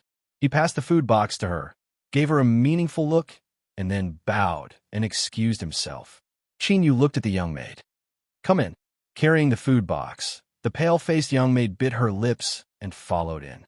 With a creak, the sound of the door closing caused her body to shake. "Put down a food box and sit down." Chinyu lightly said, "Don't worry. Because of my cultivation method, I can't casually approach women." "You are safe." The young maid clearly let out a sigh of relief. Chinyu revealed a helpless expression. He hastily ate his meal and then sat down cross-legged on the bed. "If you feel safe, then you can leave on your own. There is no need to tell me." But when Chinyu opened his eyes once more, she was still in the room. Chinyu glanced at her and then pulled the bell. A moment later, Bai Lu brought over his second food box. According to Qin Yu's request, the amount had been increased. The young maid wolfed down her food. Her appetite was astonishing. It wasn't until she burped that she slowed down, blushing. After chewing and swallowing for a long time, she put down her chopsticks and carefully tidied them up before placing them to the side. Seeing Qin Yu close his eyes to cultivate once more, the young maid revealed a struggling look. After a long time, she bit her lips and stood up to take off her clothes. A rustling sound entered his ears. Qin Yu sighed. I have no interest in you. If you want to do this, then leave. The young maid stammered. I am clean. Qin Yu shook his head. It has nothing to do with that. He pulled the bell. I will have Bai Lu take you away. He will ensure your safety. Bai Lu soon knocked on the door. Qin Yu directly said, If I come back alive, I will give you 5 medium-grade beads as a reward. If you guarantee that she is safe, I will give you 2. If I die, the agreement will automatically become invalid. How about it? Bai Lu smiled and nodded. Of course. I agree to your conditions. 2 medium-grade beads. In the sealed stone world, that was an extremely high purchasing power. Qin Yu said, Now, take her away. Before I leave, I won't be in my peak condition. The young maid bowed in shame. Thank you, guest. I will wait for you to return. Following behind Bai Lu, the two left. After leaving the 3rd level, the restlessness on the young maid's face disappeared. Bai Lu stopped and bowed. Greetings, Lady Montauk. The young maid lightly said, He is just a good person. There is no need to investigate any further. Yes. Bai Lu hesitated. But if it's like this, the plan has been disrupted. How will you follow me to the bewildering fog sea? The young maid said, Didn't a maid die? I can replace her. Bai Lu said, What about that person just now? The young maid's lips curled up. Isn't that better? They have their own contradictions, so I can save a great deal of effort. It's decided. She walked away. Bai Lu bowed. After she left, he looked up at the 3rd floor, a mocking light in his eyes. 3rd floor room. Qin Yu was sitting with his back to the door, a calm expression on his face. It was a good thing that others thought he was stupid. At the very least, he could avoid a great deal of unnecessary trouble. What he wanted was to borrow the ship to enter the fog sea and find the place where the stone beads were born. As for the rest, he would do it himself, so he didn't need to waste time acting. Pitiful little maid, ha ha ha. Following this, Qin Yu stayed in his room. When Bai Lu came to call him, it was time to board the ship. He pushed open the door and heard a burst of laughter. Another door opened from the inside, and a large man walked out with a petite figure in his arms. Seeing Qin Yu, the petite figure stiffened and quickly lowered her head. Qin Yu sneered inwardly, but he had no choice but to cooperate. He revealed a stiff expression. Bai Lu had an awkward expression. I apologize to guest, but this is the decision of the Chamber of Commerce. I have no way to refuse. Qin Yu nodded without expression. Were you the one who drove Softy out of her room? How unromantic. But if it weren't for that, how could such a beauty belong to me? The large man's face was fierce and fierce. Looking at how tactful you are, I will forgive you for seeing that cheap slut's naked body. From now on, stay away from Softy and don't look for trouble for yourself. He laughed and left. Bai Lu said in a low voice, Softy will board the ship with you. Qin Yu coldly snorted and left. He thought that once he boarded the ship, he would stay in his room and not come out. He didn't have the energy to accompany these people and play out such a melodramatic plot. Outside the market, the wooden ship had already stopped. Qin Yu and the other 17 people boarded. During this process, many eyes fell on them. Their sneers were filled with pity, as if they were looking at a dead person. Ripples appeared on the surface of the wooden ship. A protective shield rose up and the ship began to move forwards. It was extremely fast. In just several breaths of time, it had left the market far behind. Bai Lu stood at the bow of the ship, his eyes calm. It will take us around 2 hours to reach the ship. During this time, I hope that everyone can carefully read through the jade slips placed next to your seats. They contain information about the bewildering fog sea, as well as things to pay attention to. Although this voyage will be dangerous, As long as everyone is careful enough, I believe we will be able to return alive. Umph. I hope so. It was unknown who sneered, but the atmosphere on the ship was stifling. Bailu faintly smiled. He turned and sat down without a care in the world. His mission was about to be completed. Moreover, there was no need to be angry with a group of people who were doomed to die. Qinyu picked up the jade slip. After sensing that there was nothing wrong with it, he probed it with his divine sense. After several breaths of time, he opened his eyes. They flashed for a moment before returning to tranquility. There was very little information about the bewildering fog sea in the jade slip, but as long as one was willing, they could obtain some harvests. For instance, the fog in the bewildering fog sea could disturb a cultivator's mind. Once one lost their way, they would forever remain within, becoming a walking corpse that wandered about in the fog. Or there was a chance that special fog sea tides would bring out stone beads. Comparing all the information he had, although he didn't have absolute confidence, there was a high chance that the bewildering fog sea was the source of all the stone beads in the sealed stone world. The reason Qinyu entered the bewildering fog sea was to find the place where the stone beads were born. The wooden ship moved towards the outside of the sealed stone nebula. Qinyu thought back to the nothingness behind him when he first arrived. Could it be that the bewildering fog sea was there? There was far too little information about the sealed stone world and the outside world. Even in the information that the demonic path had collected, there were many places that were suspicious. Soon, 2 hours passed. The wooden ship smoothly left the range of the sealed stone nebula. A massive ship was calmly docked in the void. It was flat and covered with bumps and bumps, as if it were some sort of scale armor. As they approached, Qinyu's heart chilled. As he looked at the ship, his eyes became dignified. This ship was actually refined from some sort of massive life form after some slight modifications. This was a ship and also its corpse. Even though it had died, the life form's aura hadn't completely dissipated. It was as heavy as an overturning mountain, pressing down on the mind and making it difficult to breathe. Bailu stood up and clapped his hands. Everyone, we have arrived. Please follow the instructions and board the ship. There will be someone on board to make arrangements. Qinyu suddenly frowned. He turned his head, his expression faint. In front of him, the pale young maid's eyes were filled with guilt and pain. Her lips moved, and she muttered, "I'm sorry." Qinyu lightly said, "What choice you make is your freedom. There is no need to apologize to me."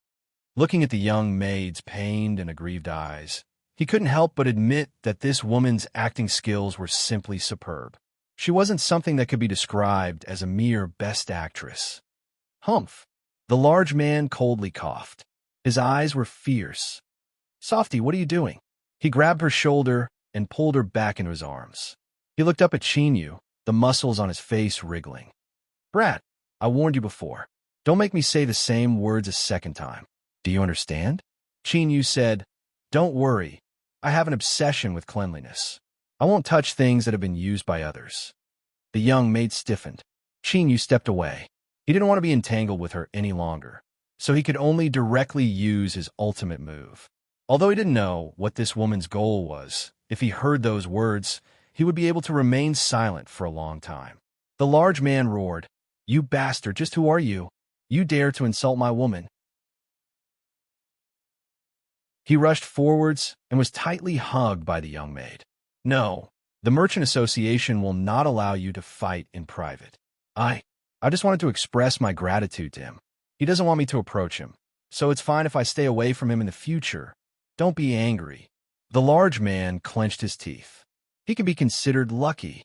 The young maiden's arms glanced at Qinyu's departing back, her eyes cold.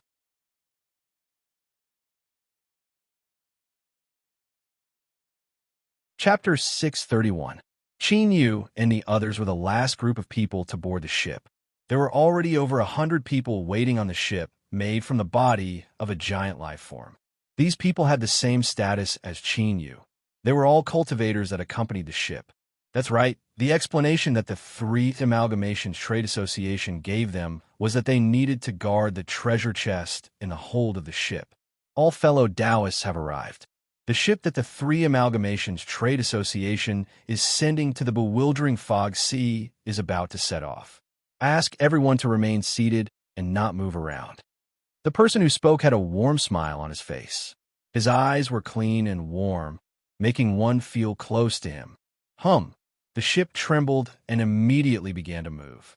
Its speed rapidly increased, leaving behind a series of afterimages as it howled towards the direction of the Sealing Stone Nebula. Qin Yu's eyes brightened. His guess was right. The bewildering fog sea was there.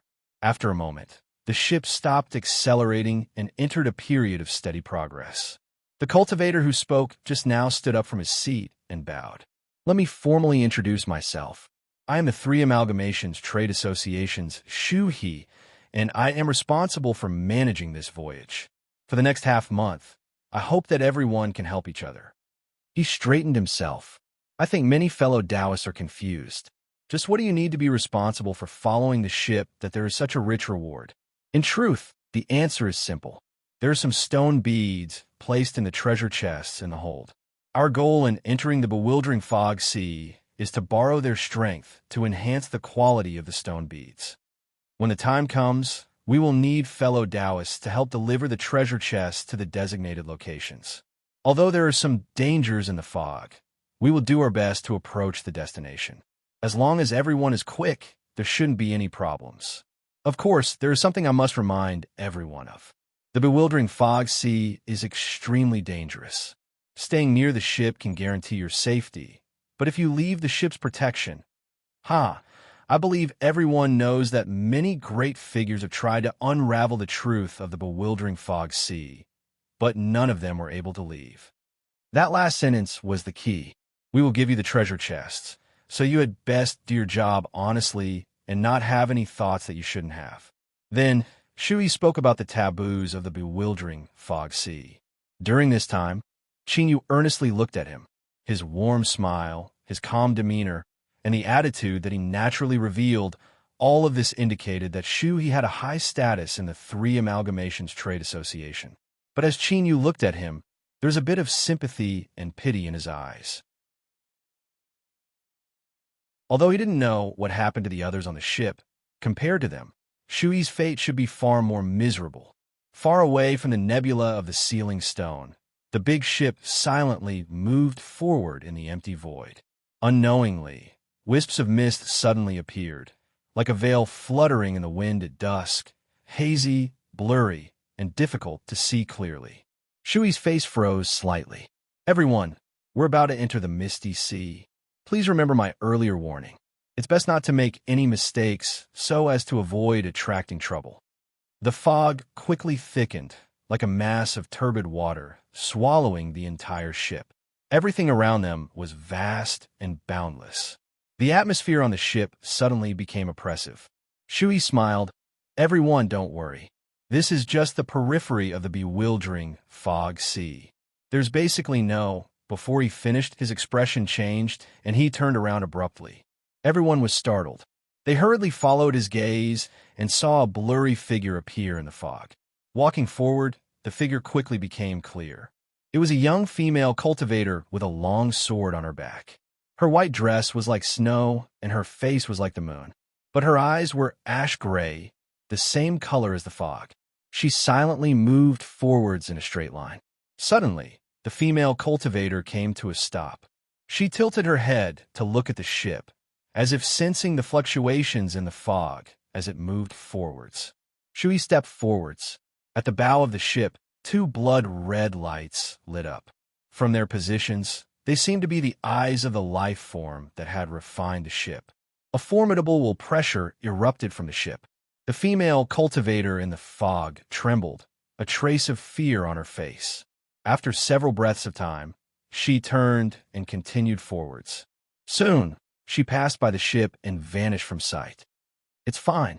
Shuhi turned around, his complexion solemn. Everyone, these are the walking corpses I mentioned to you. They're the people that walk in the fog.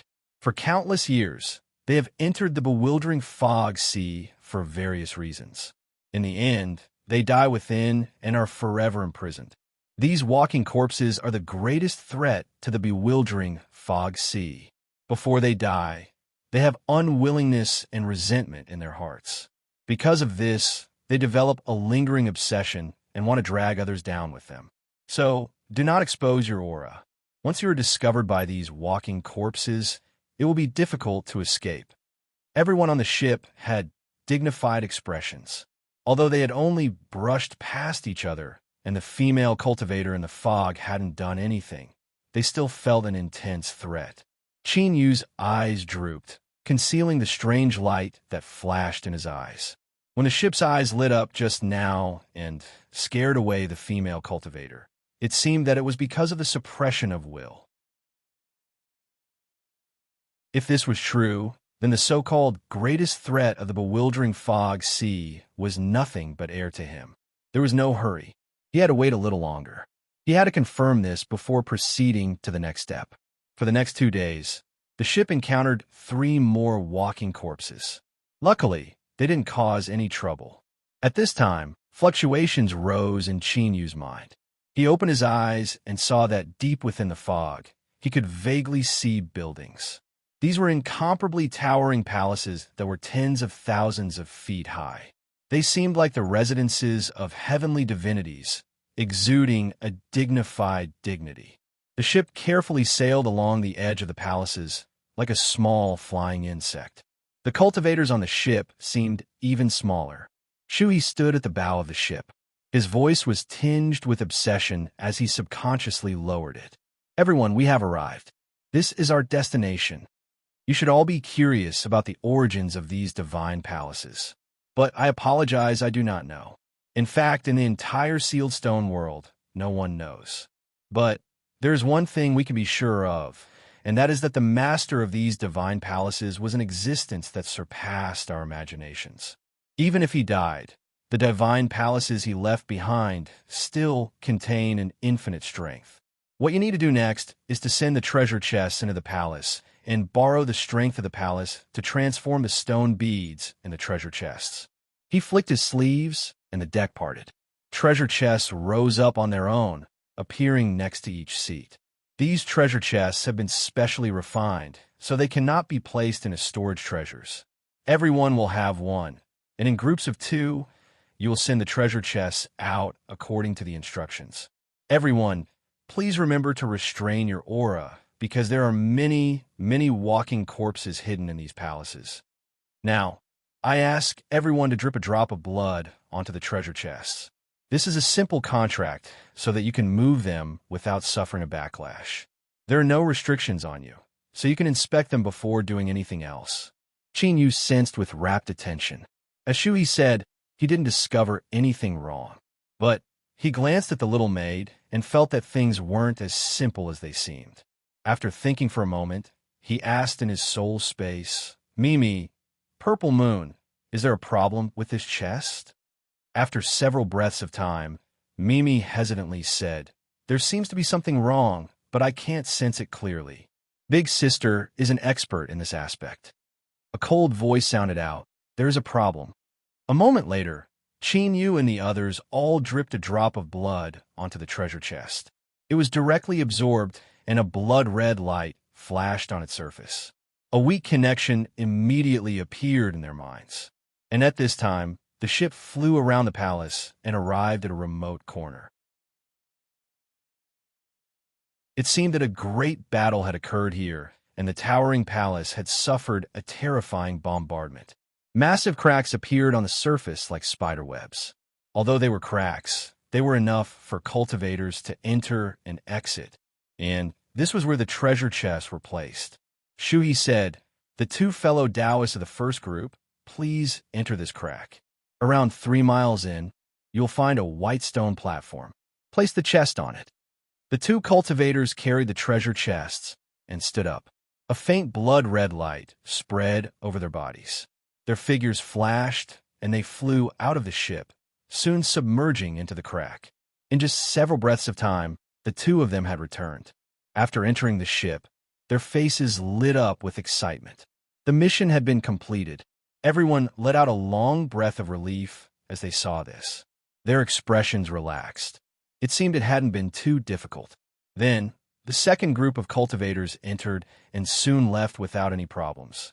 The third group, the fourth group, the fifth group, the smile on Shuhi's face became increasingly bright. Their luck today had surpassed his expectations. More than half of the treasure chests had been placed, and nothing unexpected had occurred. Moments later, there were only 2 treasure chests left. Shuhi lifted a hand and pointed at Chinyu. "Fellow Taoist, you two may set off." Across from him, the large man released the young maid's arm and silently stood up. At this time, there was an angry roar in the silent hall. A walking corpse drilled out from the crack. He held a torn piece of clothing in his hand and placed it between his nose and mouth, sniffing at it. Following that was a second walking corpse, a third walking corpse. In the blink of an eye, the area around the crack was filled with them. Their gray eyes glared at the ship, causing one's scalp to tingle and endless fear to surge up from the bottom of their hearts. What is going on? Shui paled. One of the group of cultivators that had just returned lifted his hand. Everyone could see that his sleeve was torn. I never thought it would be like this. I was too nervous at the time. I didn't have time to take it back. Shuhi glared at him with hatred in his eyes. I already told you that you had to be careful. He took a deep breath and suddenly knelt to the ground. He lifted his hands and slapped them against the deck. With a loud hum, the ship trembled. The runes on the ship's surface lit up, and the scales on it began to emit light. The entire ship suddenly seemed to come to life, and the 2 balls of bloody light on the bow of the ship became even brighter. Roar! A deep roar echoed out from the ship. It seemed to cross the river of time, carrying with it an ancient and formidable aura. The approaching walking corpses froze. They emitted deep roars as they anxiously paced back and forth. Shui spat out a mouthful of blood that seeped into the deck. A second roar sounded out from within the ship, this one even louder, and an even stronger will suppression was released. The walking corpses that occupied the crack began to retreat, soon vanishing completely. The scene before them was restored to the deathly stillness from before. Shui's complexion was pale. Spitting out a mouthful of blood just now seemed to have consumed a great deal of his strength. His voice was clearly weak. "Wait a moment before you enter." As he spoke, he sat down cross-legged. The large man crossed his arms across his shoulders, his expression indifferent. Chinyu lowered his head, but in his eyes there was a hint of joy. It was true. After 2 consecutive times, he was able to confirm that what had scared away these walking corpses was the will suppression emitted by the ship. If so, there was no need for him to stay here any longer. Then, he would take advantage of this chance to escape. Chinyu had long been unwilling to continue playing house with those people from the 3 Unity Trade Association. That's right, with his current cultivation and strength, acting was extremely boring. Pretending to be a pig to eat a tiger was delightful, but one had to eat a tiger first. Who would be willing to do something like pretending to be a pig to eat a pig? After a moment, everything fell silent. Shuhi opened his eyes. "All right, you can go in. Remember to be careful and don't stir up any more trouble." The large man grinned. "Don't worry, I'm an old man." He looked at Chinyu, revealing a set of white teeth. Schwa, schwa. The 2 people flew out of the ship one after the other. With several flashes, they drilled into the crack. The temple was towering and tall, and the walls were shockingly thick. After flying for a mile, they passed through the crack and entered the temple. The inside was also filled with fog. After flying forwards for a bit longer, they finally found the white stone platform. The large man was the first to put down the treasure chest and retreat to the side. Chinyu followed close behind. He flew in front of the stone platform and put down the treasure chest. At this time, a swift and fierce aura came from behind him. Chinyu turned and lifted a hand, blocking the large man's fist. "In this sort of place, do you think you can run away after harming me?" The large man grinned. Of course. His body was like smoke, twisting and vanishing from sight. Smug laughter echoed out from the fog. "Brat, enjoy the last moments of your life." Roar. The roars of the walking corpses echoed out. It was clear they had already sensed the aura of an outsider. In the fog, The large man's body was like a phantom as he rapidly flew out from the crack. He cultivated some sort of life-saving technique that allowed him to temporarily conceal his mortal body and conceal his aura. It was because of this that the large man was able to leave the bewildering fog sea alive twice in a row. And this time would be the third time. Suddenly, a calm voice sounded out in his ears. "Where are you going?" The large man's eyes widened. He lifted a hand and punched out, but the space around him seemed to be filled with glue. Every movement was extremely difficult. The fog parted and Chinyu stepped out. His expression was indifferent, and a cold chill circulated in his eyes. "It's not too late to run. If you kill me, you won't be able to leave." Chinyu lightly said, "I don't need to run." He lifted a hand, and with a light cracking sound, a bloody hole appeared between the large man's eyebrows. His eyes were instantly extinguished, and his soul was crushed to pieces, absorbed by the cosmic sea-cross bell. The surrounding fog wildly tumbled like a raging sea, its roars causing one's scalp to tingle. Outside the palace, on the ship, the young maid suddenly looked up towards the direction of the palace. A deep roar spread out from within. Her lips curled up in a cold smile. That bastard should be experiencing despair and fear right now, right? When she arranged for Chinyu to go in with the large man, she had already expected this to happen. But as time passed, no one came out from the crack. The young maid frowned. It seemed that bastard was quite strong. If he was able to drag him down with him, then that would be too easy for him. Lady Montois had originally planned to wait until this matter was finished before greeting the large man, and then sending him off to die. The commotion left as quickly as it came. After a moment, the interior of the palace quieted down. Shui said in a low voice, "It looks like something happened to the two fellow Taoists. I hope they are safe." His heavy expression fell into everyone's eyes. In this situation, he still wanted to be safe? What kind of dream was that? But since it was someone else who died, they didn't care at all. Several men's eyes began to wander over the young maid. Soon, 2 hours passed. Shui stood up. "Everyone, according to the original order, retrieve your treasure chests, and the mission will be considered complete." The first group of 2 cultivators flew out from the ship. They soon returned, their faces filled with shock and anger. "Our treasure chests are gone." Shui's complexion darkened. "You two, the treasure chests belong to the 3 Unity Trade Association. They have special spells that cannot be hidden." The 2 cultivators anxiously said, "They really are gone. We didn't do anything." Montois frowned. She closed her eyes and began to form hand seals within her sleeves. Soon, the vague existence of 2 treasure chests appeared in her senses. They were in the palace in front of her, and they were in a moving state. It was clear they had been taken away. This sort of thing had happened before. The walking corpses had taken away the treasure chests placed on the stone platform, but the probability was very small. Luckily, there were only 2 chests, so the Trade Association could withstand this loss. Shui nodded. "Sit down first. The next group will set off." 2 more cultivators flew out. But after a dozen breaths of time, seeing the 2 returning empty-handed, Monto suddenly stood up. "Our treasure chests are also gone." Something was wrong. Walking corpses taking away treasure chests was something that only happened once in several decades. But today, 2 altars had been taken away. There was definitely a problem. Montois quickly formed hand seals and sensed the 2 treasure chests. They were also moving, and their position seemed to be... Her eyes widened. She changed her hand seals and sensed the 2 treasure chests in front of her. Sure enough, they were in the same position. They weren't walking corpses. Although these inanimate objects were terrifyingly strong, they had long since lost their sanity. What was going on? Montois was filled with shock and anger. She didn't care about her losses and hurriedly sensed the other treasure chests. They were moving,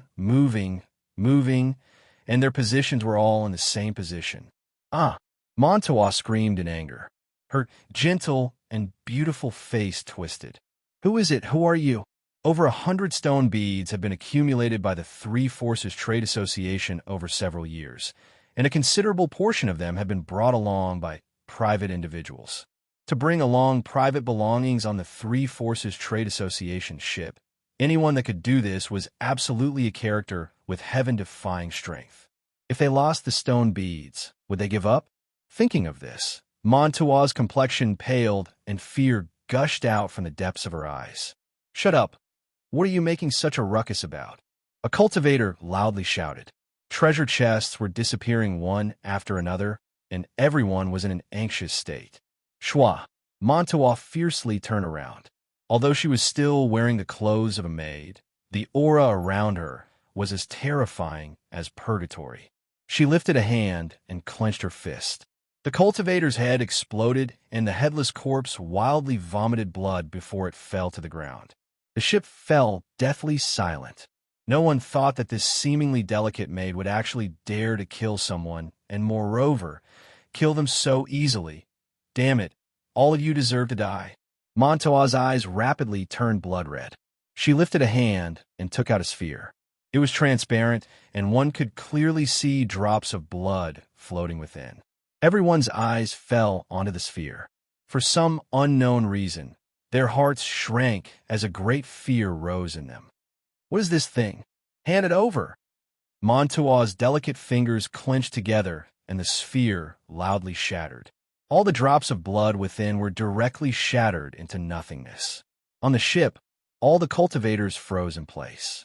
They maintained their final movements, but their vitality had already dissipated.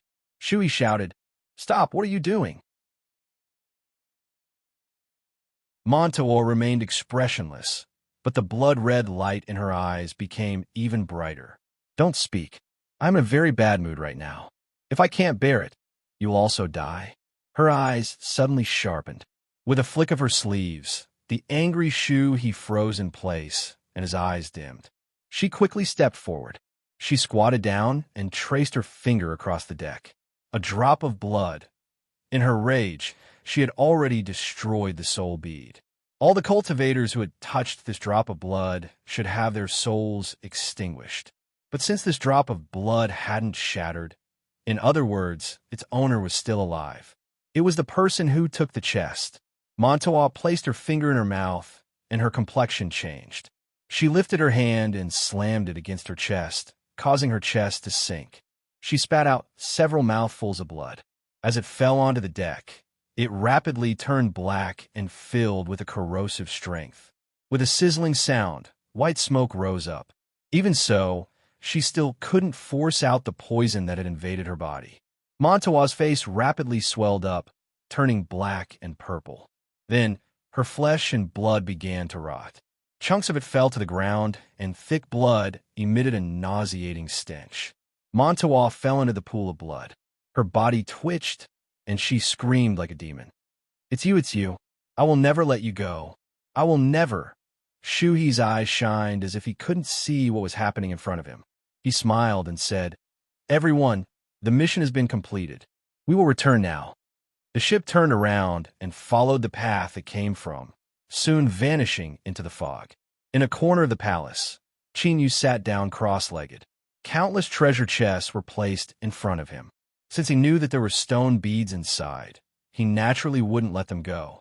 He could only consider them as repayment for the little maid. She had to pay a price for scheming against him, but he didn't know whether or not she could bear this price. Suddenly, he looked up in the direction of the crack. His dripping blood had actually been touched by someone. He hoped that this person's poison resistance attribute was better. Otherwise, if he died to a drop of blood, that person would surely feel aggrieved. Within his soul space, Mimi cheered out loud. It broke open, but soon her voice weakened. "I'm so tired. I'm so pitiful. I haven't recovered my strength to begin with, and now I have to be ordered around by others." Chinyu was speechless. He coughed and said, "All right. If there's a chance in the future, I will definitely make it up to you." Mimi's spirits immediately rose. "Remember your words." A light mark appeared on Chinyu's palm. He reached out and placed his hand on the treasure chest. "Kacha!" With a light sound, the chest opened. Looking inside, Chinyu smiled. This chest was filled with stone beads. Although there weren't any high-grade beads, there was enough of them to make up for the lack of quality. With a flick of his sleeves, he put away all the stone beads. Then, he took out a second chest and opened it. This sort of feeling was indescribably refreshing. Kacha, kacha, kacha. The open chest soon piled up into a small hill. Of course, this wasn't the main point. The harvest of stone beads filled Qin Yu's heart with emotion. Even if there weren't any other harvests, just these stone beads were amazing enough. But there were always surprises. In the next dozen or so chests, there were actually high-grade beads. Qin Yu suddenly thought of those white altars and the chests with the high-grade beads. They were all things he had collected later on. He rubbed his temples, suddenly feeling his heart ache. If he had been any slower, he would have been able to obtain even more high-grade beads. Now that the chests had been forcefully dismantled, he didn't need to think to know that they were useless. Hashtag, hashtag, hashtag, hashtag.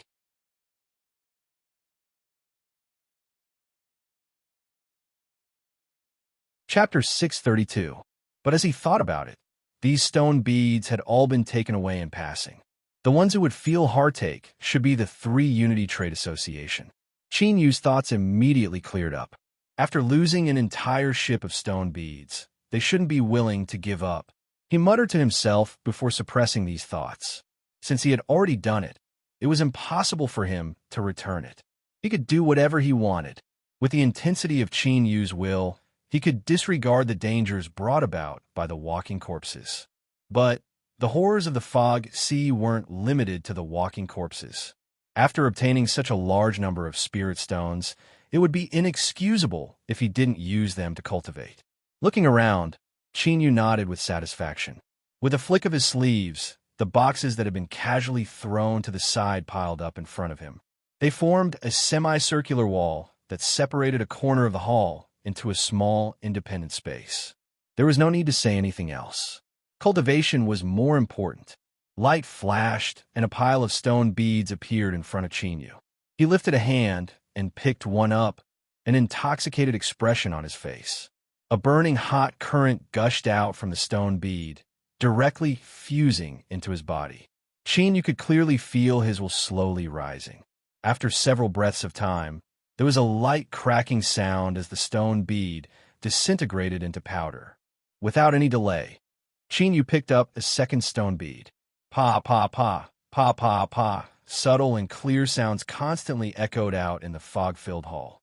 It was like a squirrel hiding in a tree hole, happily enjoying a feast of pine nuts. It was only when the 37th stone bead turned to powder that Qin Yu felt his will swell. He had reached his absorption limit. He put away the remaining stone beads and closed his eyes. In the world of his mind, a figure could be seen running forwards. The surface of this figure was wrapped in golden flames. As it ran, it was slowly absorbed and fused together. Qin Yu was completely immersed in his cultivation. He didn't discover that deep within the fog-covered hall, there was a statue whose eyes were gradually emitting a blood-red light. This statue had 6 arms, each one holding a weapon. It had a single eye and sharp fangs, and as the blood-red light appeared in its eyes, it began to absorb the fog within the hall. As the fog constantly fused in, the aura emitted by the statue rapidly rose. It was just that there was an invisible shackle on the surface of the statue that suppressed its aura to a small area, preventing it from spreading out. Shwa! Qin Yu's eyes flashed open. A crystalline light flashed through them, and he smiled. Indeed, the stone bead was the most suitable cultivation resource for him. In a short time, his will had improved significantly. As he silently calculated the number of stone beads he had, his smile became even brighter. But right at this moment, he seemed to have noticed that something was off. He frowned slightly and looked around with rapt attention. The great hall was incomparably quiet. There was no change from before. No, there was a change. The fog thinned. He had not noticed it before, but now that he paid attention, he could clearly see the changes in the fog. There was a loud cracking sound coming from deep within the hall. For some unknown reason, Qin Yu's mind began to race. It was as if some kind of terrible danger was about to descend. Starting from the first strike, the sound of shattering grew louder and faster, like broken porcelain. Then, It was followed by the sound of shards falling to the ground and shattering again. Qin Yu's expression became dignified. He stood up and looked deep into the hall. His gaze pierced through the thin fog, and he seemed to see a mass of blood-red light. His ears instantly buzzed, and his eyes turned sour. Tears immediately gushed out uncontrollably. Roar! A deep and low roar sounded out, as if it came from the depths of hell. It carried with it an endless aura of annihilation, instantly flooding the entire hall. Qin Yu suddenly stepped forwards and shot into the skies. In the next moment, the ground where he had been standing was smashed apart from the inside. It was an ancient bronze spear covered in rust. The tip was still faintly trembling, emitting faint humming sounds. Qin Yu's complexion was dignified. He could feel a threat from the ancient bronze spear. It wasn't absolute strength, but some sort of aura it contained. Before he could think further, there was a loud rumble from deep within the hall. It was like something heavy had fallen to the ground, followed by the sound of heavy footsteps approaching. In the mist, the mass of blood quickly became clear. It was actually an eyeball between the eyebrows. Fangs protruded from its lips, and white mist came out as it panted. 6 thick and powerful arms were neatly arranged on both sides of its body. The only free arm suddenly grasped forwards.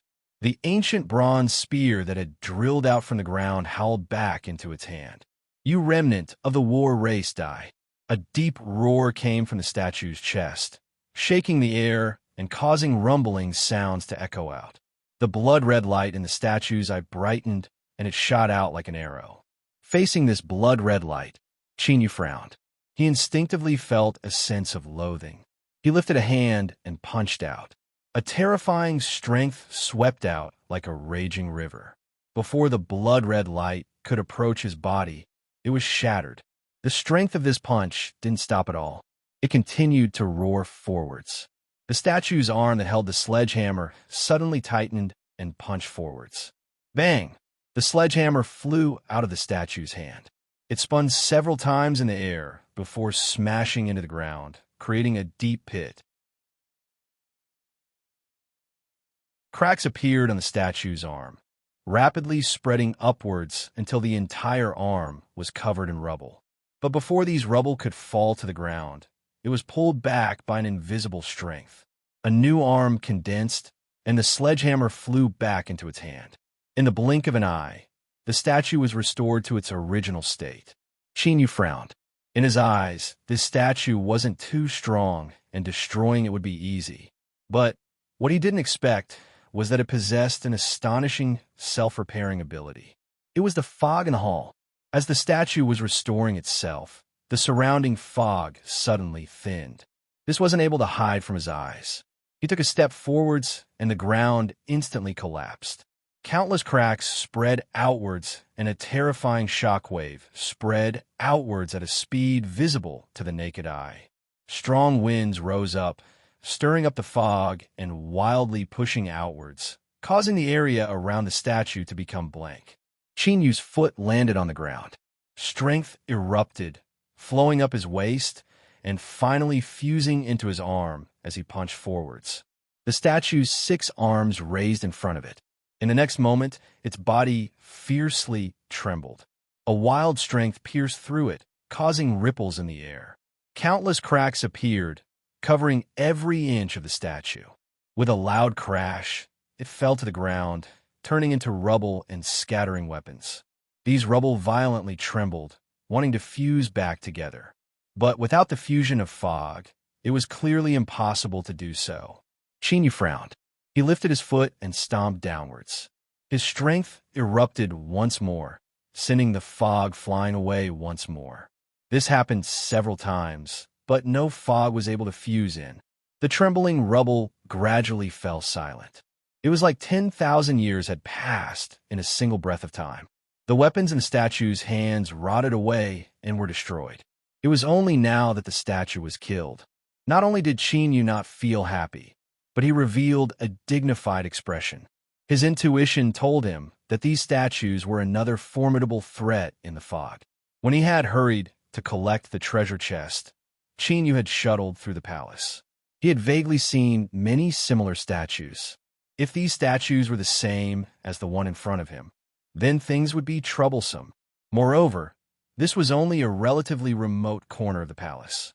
Who knew if there were even more terrifying statues in the more important areas? Fog, corpses, statues, just what secrets were hidden in this palace. Suddenly, Qin Yu's complexion changed. He submerged his feet into the fog and quickly left this place. Not long after he vanished, the fog in the hall violently tumbled and several figures walked out. There were actually several tall statues. Looking at the rubble on the ground after the statues were killed, these statues angrily roared out and turned to leave. Qin Yu heard the angry roars coming from behind him. His complexion darkened. It seemed that his guess was correct. There was more than one statue that could revive, and they seemed to be able to sense each other. This was far too terrifying. In order to kill a single statue just now, he had expended a great deal of effort. If a group of them came, just thinking about it made him shudder. But the more it was like this, the more it proved that there was an enormous secret hidden within this towering palace. If he could unravel it, there would surely be a great harvest. Shua. Qin Yu's figure flashed, and he vanished into the billowing fog. Something major had happened to the Three United Trade Association. All the stone beads on the ship had been stolen by a cultivator that had infiltrated the ship. This was terrifying, but what was even more terrifying was that this cultivator actually had the ability to move about in the bewildering fog sea. It had to be known that to the cultivators of the sealed stone world, the bewildering fog sea was a place they wanted to enter the most, but they couldn't approach it. For a time, the attention paid to this matter even surpassed that of the Three United Trade Association and the robbery of the stone beads. It was also because of this that the Three United Trade Association obtained a short period of breathing space. Those great figures that had smuggled goods on the ship began to issue ultimatums to the Trade Association. If they could capture this mysterious cultivator, then the matter of the stone beads being stolen would be forgotten. Otherwise, the Three United Trade Association would be beyond redemption. Even if there were several great figures standing behind the Trade Association, even if they joined forces, they wouldn't be able to withstand the anger of so many people. Moreover, the Three United Trade Association was also very interested in this damned mysterious person. Temporarily suspend all activities, gather all masters, and board the ship to the bewildering fog sea. Capture him at all costs. If he's alive, I want to see him. If he's dead, I want to see his corpse. Montoya obtained a chance to redeem herself. Her entire body was wrapped in white cloth, revealing only a pair of hateful eyes that emitted a chill that left one panic-stricken and desperate. When they returned to the Three United Trade Association, Montoya had already fainted in a pool of blood. She was immediately taken away to be resuscitated. Besides the few people that had personally come into contact with her, no one knew what sort of injury she had suffered. Naturally, no one knew that beneath the white cloth was a body that was riddled with holes. Large areas of scars and flesh that had already healed were covered in blue and purple flesh. Just looking at it made one want to vomit. But as long as she could smoothly find the person she wanted, the Three United Trade Association would help her find a body that perfectly suited her. To Montoya, this was both a battle for revenge and the only hope she had to continue living.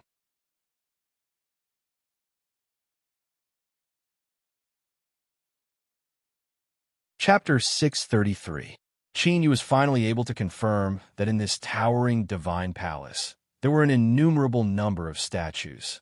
Perhaps it was because he had killed a statue, but once these statues discovered his aura, they would awaken from their deep slumber. In order to avoid their pursuit, Qin Yu constantly changed directions in the fog. Even if he found a temporarily safe place, he couldn't stay for too long. Although he could absorb the strength of the stone beads while moving, the efficiency would be greatly reduced. This left Qin Yu in a bad mood. In front of him was a square between palaces. Qin Yu tore open the fog and stepped inside. His complexion immediately darkened because to the side of the square there was a statue holding a broadsword. Besides the first time, Yu hadn't truly fought with a statue again. But this didn't prevent him from determining the strength of a statue. Besides some special cases that he didn't know about, the larger a statue was, the more terrifying its strength was. The statue in front of him ranked in the top 3 of all the statues he had ever seen. Yu turned and was about to leave, but at this time, he frowned. It was strange. This statue didn't give him the slightest feeling of threat, as if it were truly a dead object. His thoughts stirred. Yu stopped. He sensed that there was nothing wrong, and then walked towards the statue. As he thought, the statue didn't respond at all. Sweeping his eyes around, he discovered that there was something different about it. The surface of this statue was covered in traces of corrosion, as if it had undergone a baptism of acid. Yu's eyes brightened. He was currently being forced into a corner by these statues. If there was a strength here that could destroy these statues, then he could find a safe zone. The key right now was to confirm this point and see whether or not his guess was correct. Yu's figure flickered, and he quickly moved along the edge of the square. A moment later, a second statue appeared in his line of sight. Like the first statue, its surface was also covered in traces of corrosion. Continuing forwards, Yu circled around the square and returned to the starting point. In total, he found 8 stone statues around the square. Without exception, all of them had been severely corroded and had lost their strength. They had truly become piles of stone. His lips curved up in a smile. Now, he could basically confirm his previous guess. The next step was to find the source of the corrosive strength. Yu's final goal was to unravel the secrets of this towering divine palace. If he could find and grasp the strength that corroded the stone statues, it would undoubtedly be of great help to his future plans. He raised his head and looked around. The fog was boundless, and it was no different from other places. It was unknown how many years these statues had stood here for them to be corroded to their current state. Finding the source of the corrosion did not seem to be an easy task. Just as Yu was at a loss for what to do, he suddenly frowned and turned to look outside the square. The fog tumbled. Then, walking corpses began to appear. As they sensed Yu's existence, they all revealed looks of awe. But what was different was that these corpses didn't leave like before. They just avoided Yu and continued to pour into the square. Something was wrong. Yu's thoughts raced. He stepped forwards and followed. In order to avoid scaring away these walking corpses, he maintained a certain distance and followed far behind. A moment later, they arrived at the center of the square. The corpses stopped and formed a circle. Yu looked up.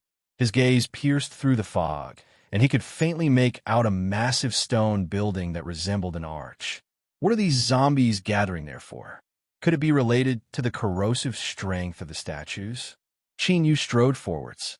Feeling his approach, the walking corpses in front of him began to stir restlessly. They emitted deep roars. His complexion didn't change.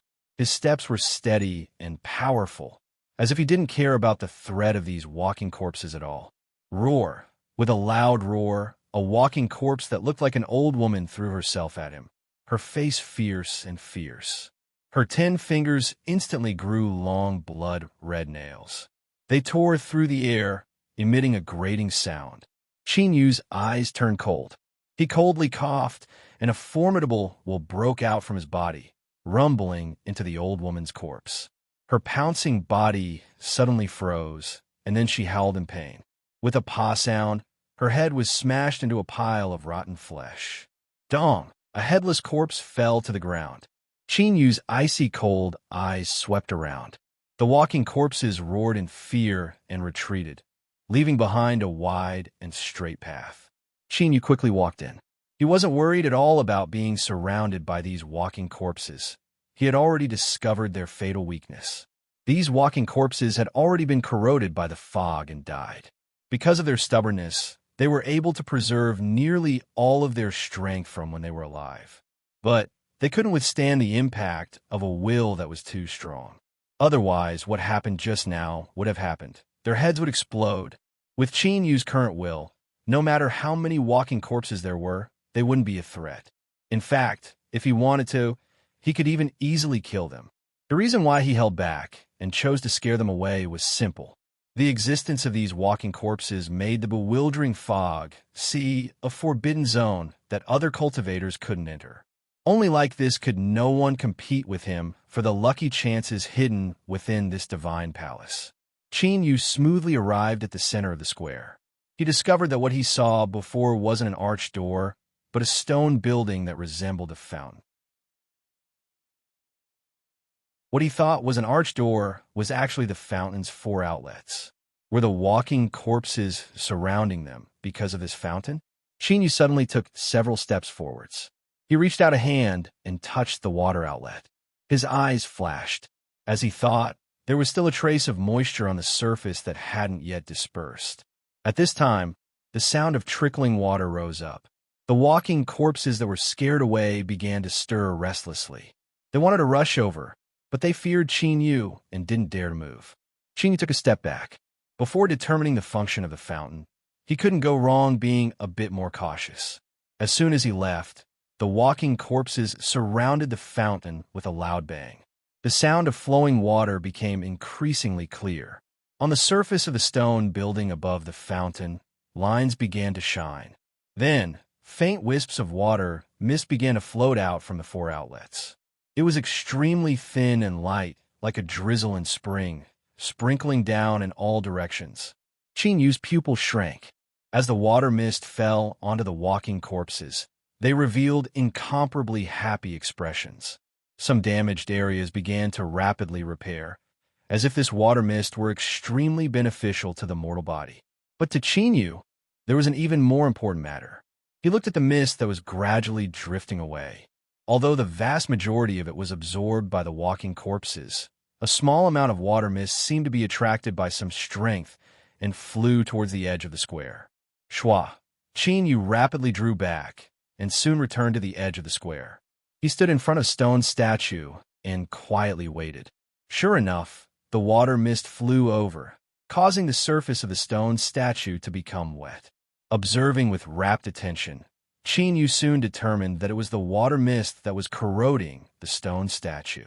Cautiously, Qin Yu hurried to the location of the second statue, and then the third statue, thoroughly confirming this point. Then just what was this water mist? Taking a deep breath, Qin Yu reached out a hand and pulled several wisps of water mist into his palm. A burning heat suddenly erupted, as if he had grabbed onto burning charcoal.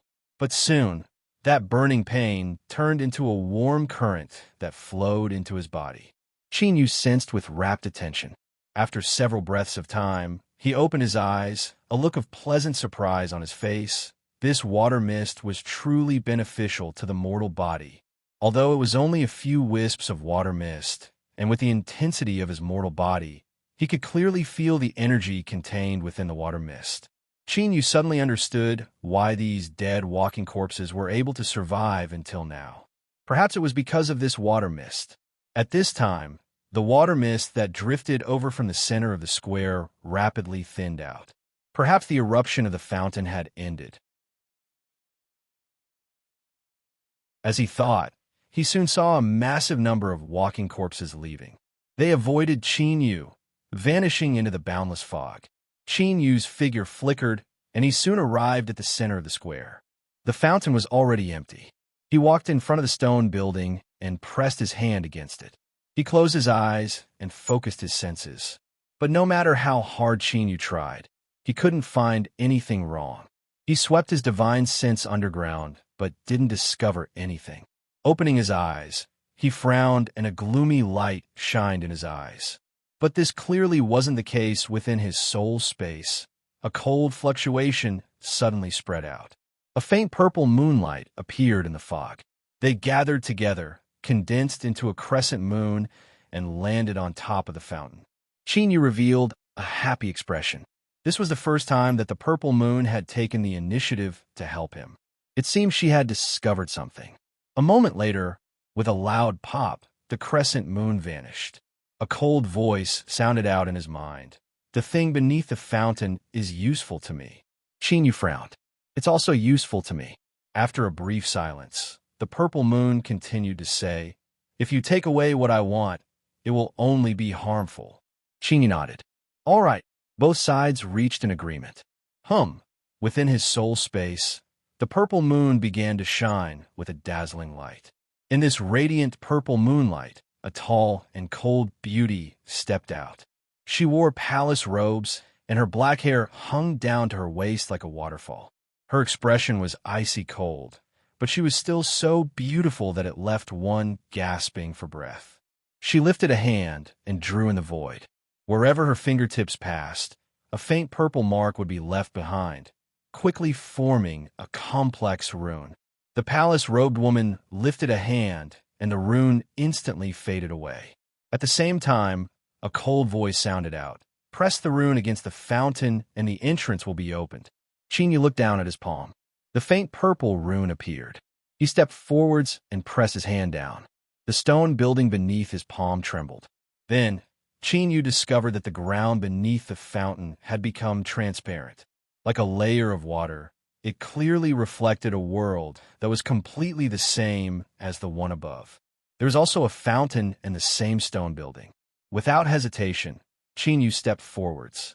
His body was like stone, and in the layers of ripples, he vanished from sight. In the next moment, he appeared in the inverted world. Looking up, he could see the fountain outside.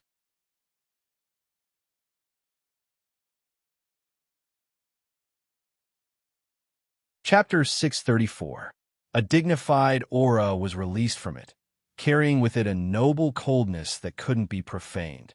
It was like it stood above the highest heavens, overlooking the trillions of lives in the world. With just a glance, Qingyu recognized the essence of this radiant crystal, godhood. Even with Qingyu's willpower, he couldn't help but widen his eyes, his face filled with shock. This was because he never imagined he would see a complete godhood. It had to be known that this was the same as facing a god. Godhood was the status of a spiritual god. It contained all strength and might. Purple moonlight flashed in front of him, and a woman in palace dress appeared. She looked at the godhood in front of her, a complex expression on her face.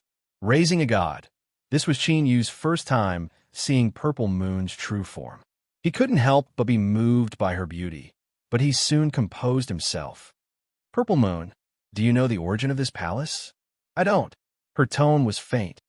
I just happened to do something similar to this. Qinyu frowned. Raising a god? Purple Moon said, as you understand it, raising a spiritual god. Qinyu's eyes widened. How is that possible? Purple Moon said, all existences in this world move from life to death. As long as they can live on, what is impossible? Qinyu's thoughts wildly tumbled. In his understanding, spiritual gods represented transcendence. They were the pinnacle of a cultivator's cultivation and represented infinite strength. But Purple Moon's words overturned his imagination, revealing another cruel reality. Even spiritual gods weren't free. The so-called freedom was to ignore life and death and smile at the heavens and earth. Qinyu's mouth was a bit dry. He subconsciously licked his lips and asked, You've raised a god before? Purple Moon nodded and then shook her head. I've experienced raising a god, but I've never led it. She paused for a moment and then continued. Spiritual gods possess great might, and they themselves are great karma. Once they face death, the heavens and earth will descend to destroy them. To preserve their godhood and prevent their divinity from falling is an extremely difficult matter. She glanced at Qinyu, the meaning in her eyes unclear. Qinyu took a deep breath. The greater the price, the greater the harvest, right? Purple Moon said, if you successfully raise a god, you can control a portion of the god's power. As you can see, this god's power is to repair and strengthen the mortal body. Qinyu earnestly asked, Purple Moon, do I have the qualifications to raise a god? Purple Moon said no. She didn't hide it at all. She looked up at the godhood. After so many years, this godhood has lost its divinity and is on the verge of collapse. Purple Moon didn't speak any further. She looked up at the godhood. Endless years have passed, and without any strength to supplement it, this godhood has already lost its divinity and is on the verge of collapse.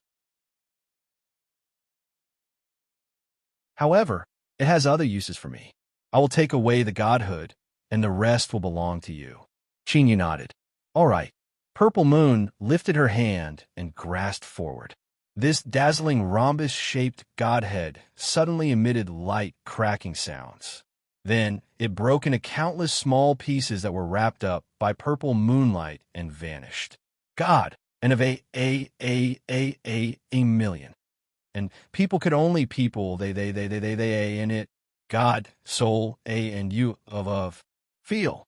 Purple Moon said, it contains a great deal of strength.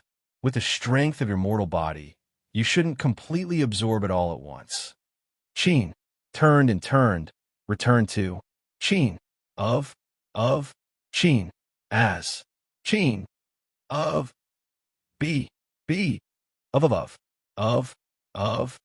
bang. In that moment, Qin Yu felt a raging flame ignite within his body. The blazing heat caused him to stuffily cough as his skin turned crimson red. The rolling heat was like flowing magma, penetrating his flesh and bones all the way to his internal organs and bones. He felt as if he had been placed in a furnace, suffering and torment. But there was a look of excitement on his face. Within his mind, a gigantic figure reared his head back and roared. This was the legacy of the ancient race. It could clearly sense the good fortune that Qin Yu was experiencing right now. This was a comprehensive increase in his mortal body, making him stronger, more tenacious, and even more resistant. After 2 hours, the raging heat within Qin Yu's body began to gradually subside. The black robe on his body was already soaked in black sweat that was gushing out of his pores, emitting a foul stench. In these years, Qin Yu had been injured countless times. Although he quickly recovered afterwards, there were still some injuries that remained. 1 or 2 spots were not obvious, but if there were too many of them, it would become a huge hidden danger. This hidden danger was currently hidden, but once Qin Yu's cultivation made a breakthrough in the future and he reached the Great Tao realm, it would erupt and become the greatest obstacle preventing him from transforming into a Great Tao body. Since ancient times, countless proud sons of heaven had spent a great deal of effort and time in order to achieve a Great Tao body. But now, by relying on the half-drop of green liquid left behind by the divine spark, Qin Yu had already swept away all the obstacles preventing him from transforming into a Great Tao body. This was because there were 2 most difficult points in forming a Great Tao body. The other point was the beginning, but Qin Yu had already formed a partial Great Tao body many years ago. Even if it was just a finger, that was more than enough. As long as his cultivation broke into the Great Tao realm, Qin Yu would be able to naturally form a Great Tao body. Of course, Qin Yu didn't know about these enviable harvests. But as he focused his mind and sensed the improvement of his mortal body, it was enough to fill him with joy. The mist that sprayed out from the fountains was the strength released by the divine spark after it had been diluted countless times. Even so, it was still able to keep the bodies of countless walking corpses in perfect condition. Qin Yu directly absorbed the origin liquid. There was no need to describe the effects. Right now, there was only one thought in his mind. Continue, continue, continue. He absorbed the remaining half-drop. Qin Yu had an intuition that once he completely absorbed it, his mortal body would reach a whole new boundary. He lifted a hand and took out the jade box. After opening it, Qin Yu paused. He stared at the half-drop of green liquid, his complexion changing for a long time. Finally, he used his formidable willpower to close the jade box. He closed his eyes and took several deep breaths, barely managing to suppress his tumbling emotions. The mist could erode the stone statues and make them lose their threat. The effects of the green liquid would only be better. Leaving it on his body was far more useful than directly absorbing it. But even though he understood this, doing this was still a tremendous torment for Qin Yu. The temptation of the green liquid was 100 times, 1,000 times stronger than drugs. If it weren't for his will being firm and powerful enough, he wouldn't have been able to resist the powerful desire to swallow it. This was especially true after he learned of the astonishing effects of the green liquid. With a bitter smile, Qin Yu put away the jade box. He feared that if he continued to look at it, he wouldn't be able to help himself and would swallow it whole. He had to do something to divert his attention. Chinyu swept his eyes around. After the divine spark was taken away, this reflection world was still perfectly preserved. It didn't seem as if it would be destroyed. As a place to cultivate, it should be safe enough. Moreover, Chinyu needed time to adapt and master his improved mortal body. Chinyu sat down cross-legged and took out a pile of stone beads. He lifted a hand, and a flow of heat immediately gushed out. The three United Trade Association ship sailed into the fog sea once more. As it arrived outside the towering divine palace, figures stood up one after another, their expressions dignified. Montawa was wrapped in white cloth. Her voice was icy cold to the bone. Everyone here is an absolutely trusted elite of the Trade Association. Thus you have the qualifications to participate in today's matters. I will not repeat any unnecessary arrangements. I only hope that everyone will remember our mission. She swept her eyes over everyone. No matter the cost, find that person and bring him back alive. Whoosh, whoosh. Masters of the three United Trade Association howled into the fog. They followed the cracks in the palace and flew into the towering divine palace. Montawa was the last to disembark. Shuhei, steer the ship around here. If he wants to leave, this is the only exit. Shuhei smiled. Don't worry. With me here, he can forget about escaping. Watching Montawa vanish into the fog, Shuhei faintly smiled. After waiting for so many years, the chance has finally arrived. Take them as sacrifices, and I will definitely be able to revive. Three United Trade Association, this is what you owe me. As he spoke, his smile didn't change, but his entire body emitted a horrifying and gloomy aura.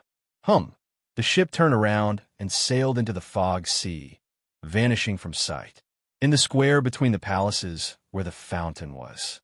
Looking around, one could see countless walking corpses filling their line of sight.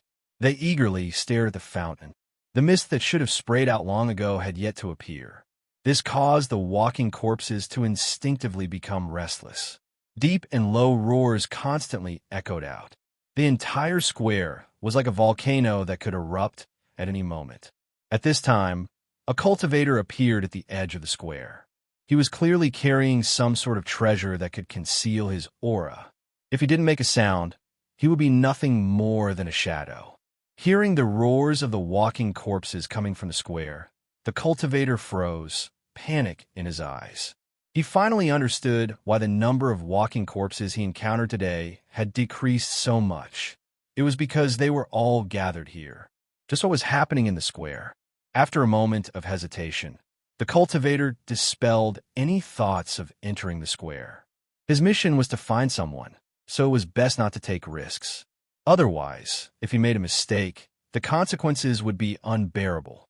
As this person turned to leave, the roars of the walking corpses echoed out from the square. Unlike before, they were filled with fear. The cultivator's complexion changed. He took out a crystal ball and crushed it without hesitation. His entire body was like a phantom that was being erased, rapidly vanishing from sight. Soon, a figure walked out from the square. It was a complete coincidence that this person had left in the same direction. Chinyu quickly walked over.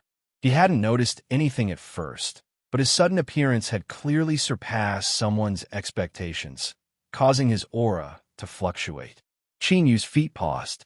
He lifted a hand and grasped forwards. The fog collapsed inwards, and the screaming cultivator appeared. Chinyu swept his eyes around, his gaze icy cold. Three Amalgamation Trade Association. As he thought, it was just as he thought. These people wouldn't give up so easily.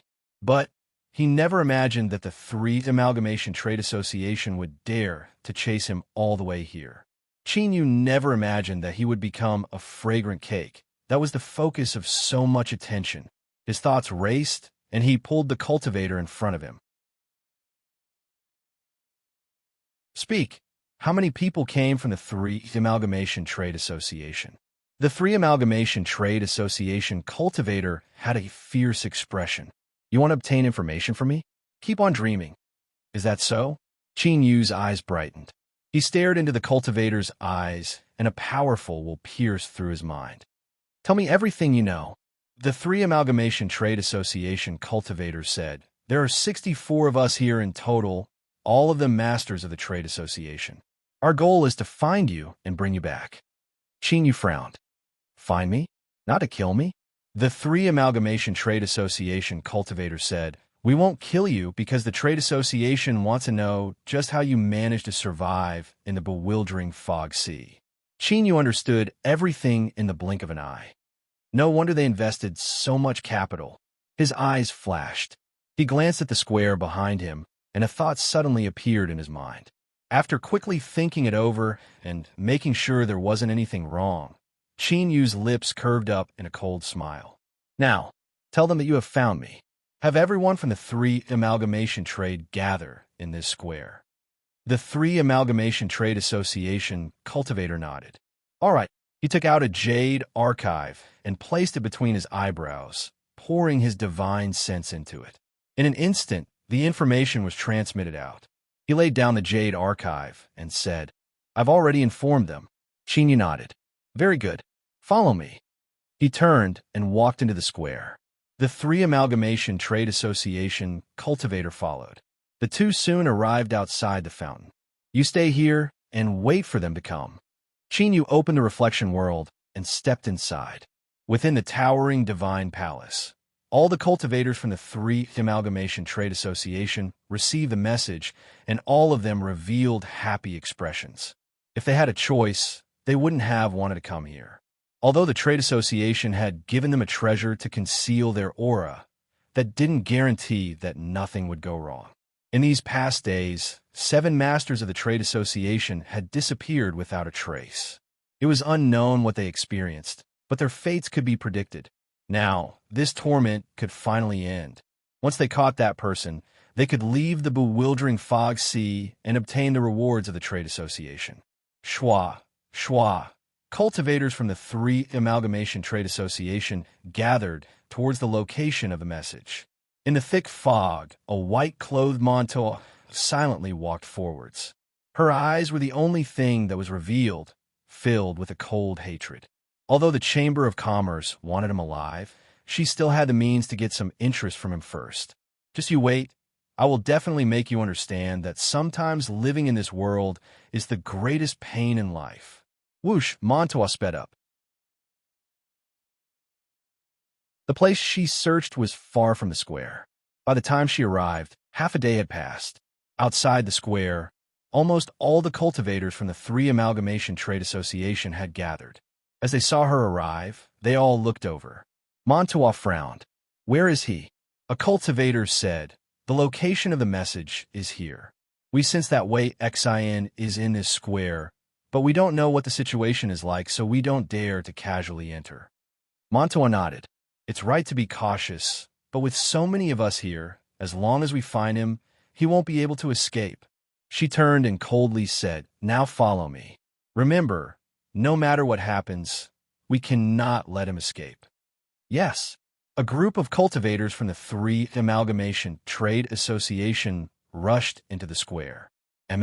Montoya's complexion changed. She saw Wei Xin under the fountain and swept her eyes around. She coldly said, where is he? Wei Xin looked up, the confusion in his eyes rapidly fading. As he saw Montoya and the others in front of him, he revealed a look of panic. Hurry and run, this is a trap. In the world of reflections, Yu lightly said, it's already too late. He opened the jade box in his hand.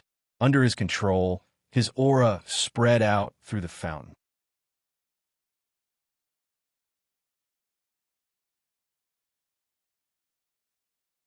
Chapter 635. Stimulated by the aura of the divine water, the walking corpses fell into a frenzied state. When they saw the people from the Three Unity Trade Association, a massacre was inevitable. Yes, a massacre. Even though those that gathered here were tyrannical figures of the Three Unity Trade Association, compared to the walking corpses, they were still far too weak. Cries of despair, moans of pain, the sounds of flesh tearing apart, the sounds of bones breaking gathered together, causing fear to rise from the depths of one's soul. The entire center of the square had become an azura hell. The walking corpses that couldn't find the divine water began to tear at their flesh and blood. It was as if they wanted to swallow their lives so that they could continue existing. In the reflected world, Qin Yu had a calm expression. The cruel scene that he had personally led to happen didn't move his heart at all.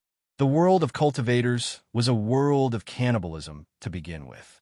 If one didn't have thunderous methods and a callous heart, they would only harm themselves. Although the cultivators of the Three Unity Trade Association hadn't come to kill him, once he fell into their hands, he feared he would face a fate worse than death. Those that wanted to kill others could be killed. Montoa screamed, come out for me." The white cloth wrapped around her had already been torn apart by the walking corpses, revealing her ugly body. She was like a ghost that had crawled out from hell. She was well aware that everything in front of her was a killing trap laid down by that damned man. He had borrowed the strength of the walking corpses to send all of them into the Yellow Springs. The most tragic and indignant matter in the world was to take revenge with complete confidence, only to end up as a chess piece in someone else's hands and not even be able to see the other side. Montoa was currently experiencing this feeling.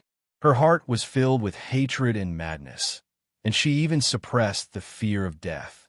She lifted a hand and pressed forwards. Black light erupted and black flower petals appeared, closing around the walking corpses in front of her. The petals wriggled and tightened. Crackling sounds came from within. Montoa's incomparably ugly face flushed red, and the aura she emitted became even stronger. "Ha! It won't be so easy to kill me. I will definitely find you and kill you." A cultivator of the Three Unity Trade Association approached, trying to obtain Montoa's protection. But what welcomed him was the ruthless swallowing of the black flower petals. "Die? You all deserve to die." Montoa's eyes were bloodshot. She didn't notice that wisps of mist were entering her body, causing the depths of her blood-red eyes to darken. The zombies attacking her frantically gave up on attacking her.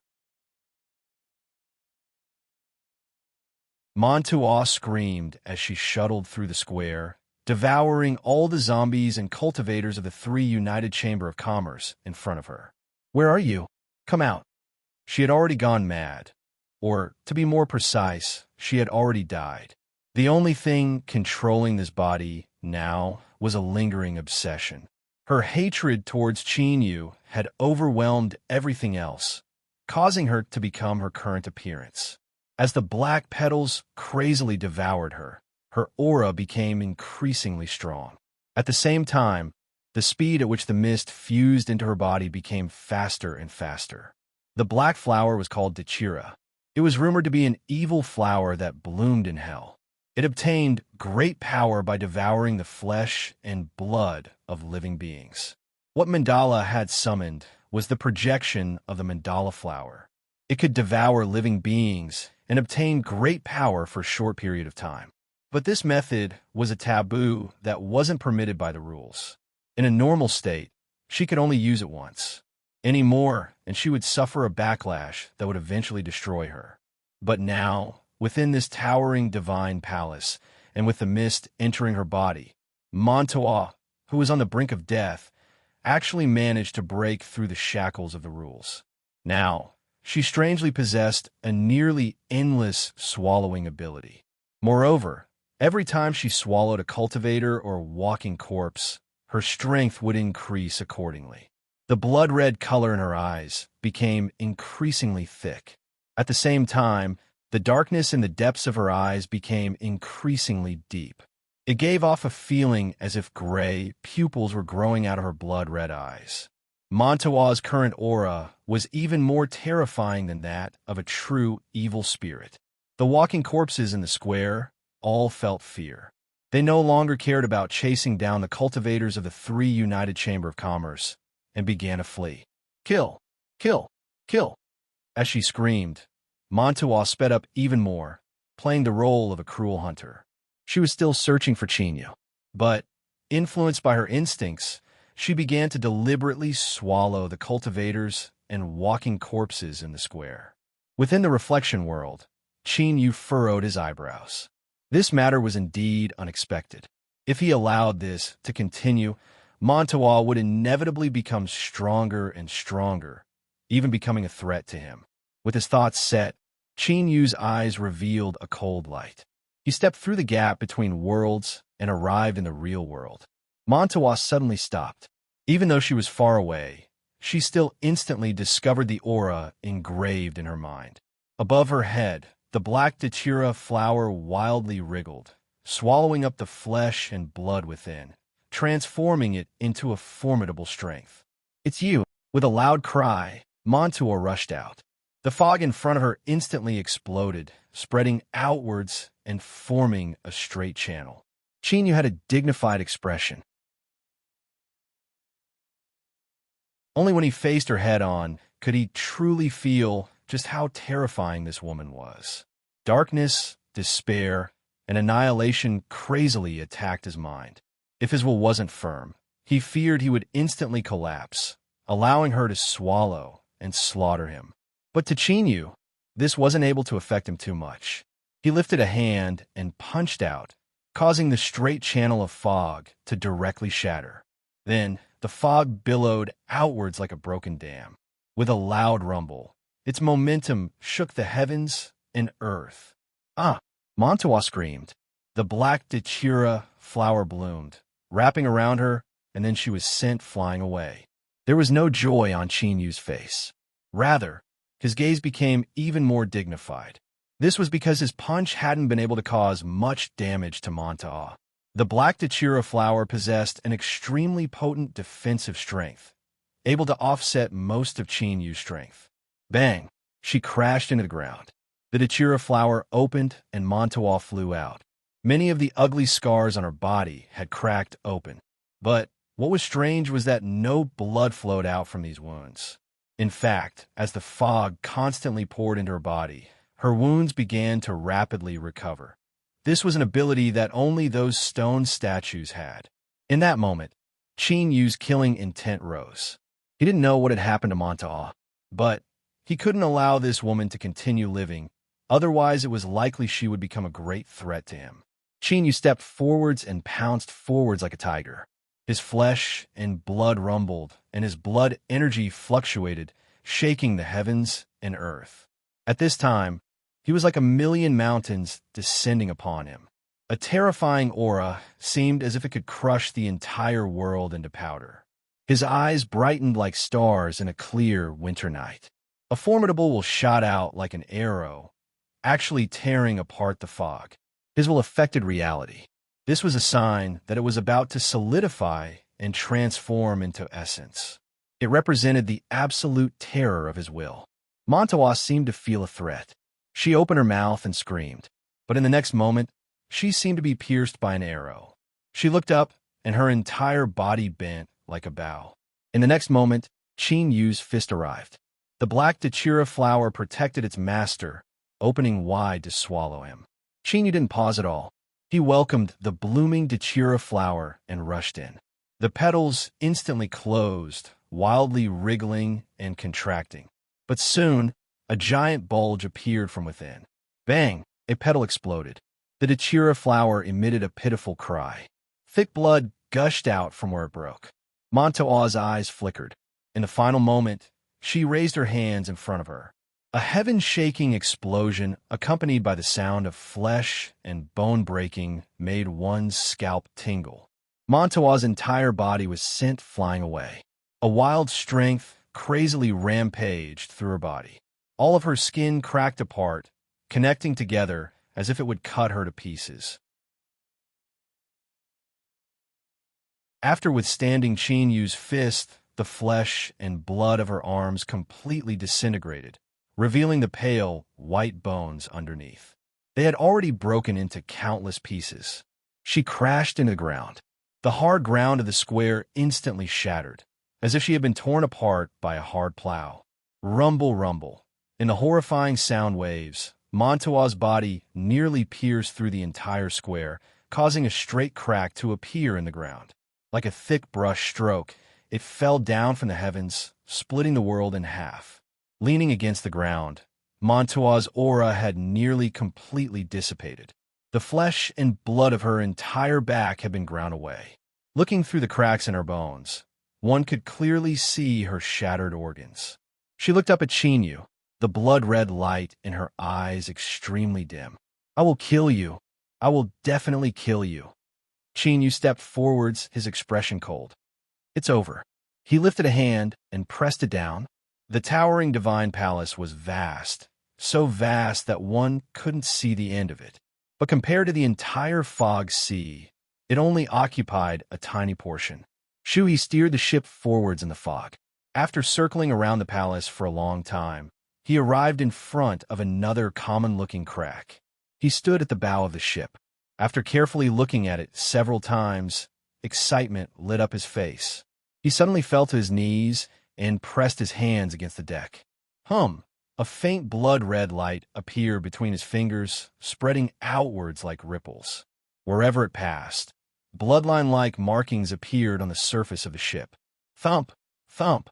A deep and low sound spread out from within the ship. It was like a beating heart that was awakening. The ship rapidly shrank. During this process, the parts that were refined and added to the ship began to break apart and fall off. In several breaths of time, the ship completely vanished, turning into motes of light that fell onto the back of Shuhi's hand. The image of a strange beast appeared. It reared its head back and roared. Light flowed in its eyes, as if it could revive at any moment. Shuhi took a deep breath and muttered, "Life or death, success or failure. It all depends on this." After enduring countless years of suffering, this day had finally arrived. He absolutely would not fail. Absolutely not. Whoosh! Shuhi flew towards the divine palace. His figure drilled into the crack. It was extremely narrow inside, and there were many places that he had to carefully pass through. The walls of the divine palace were astonishingly thick. After dozens of miles, he finally reached the exit. Shuhi flew out, and his field of vision brightened. This was an astonishingly large palace. The walls and floor of the palace were all made from some kind of pure black crystal. It seemed as if a single glance could swallow a person's soul and imprison them. The palace was astonishingly large. Standing within it, a person was as small as an ant. In the center of the palace, there was a thick stone pillar that shot into the skies. Shuhi stepped forwards and flew upwards along the stone pillar. He could clearly see the top of the palace, but he still couldn't reach the end of the stone pillar. It was like he had been walking in place this entire time. Shui's expression was calm, as if he didn't realize his current predicament. His flight lasted for an entire hour, and he had probably flown hundreds of thousands or even millions of kilometers. If he looked down, he could clearly see the floor of the palace. If he looked up, the top of the palace was in front of him, but it was also unreachable. After another hour, he felt his body pass through an invisible water-like barrier. Shui's eyes brightened. He had finally reached the end of the stone pillar. A pure white altar was built at the top of the stone pillar. There wasn't the least bit of other colors on it, and it exuded a pure and holy aura. Shuhi landed in front of the altar. Looking at the surface of the altar, he could clearly see his own reflection. He finally couldn't suppress the excitement in his heart. "I knew that there would be a day when I would return here and obtain a new life."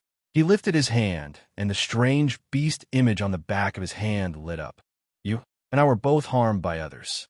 Today, we will be resurrected in the midst of blood and slaughter. We will make those who betrayed us, those who harmed us, pay the price they deserve."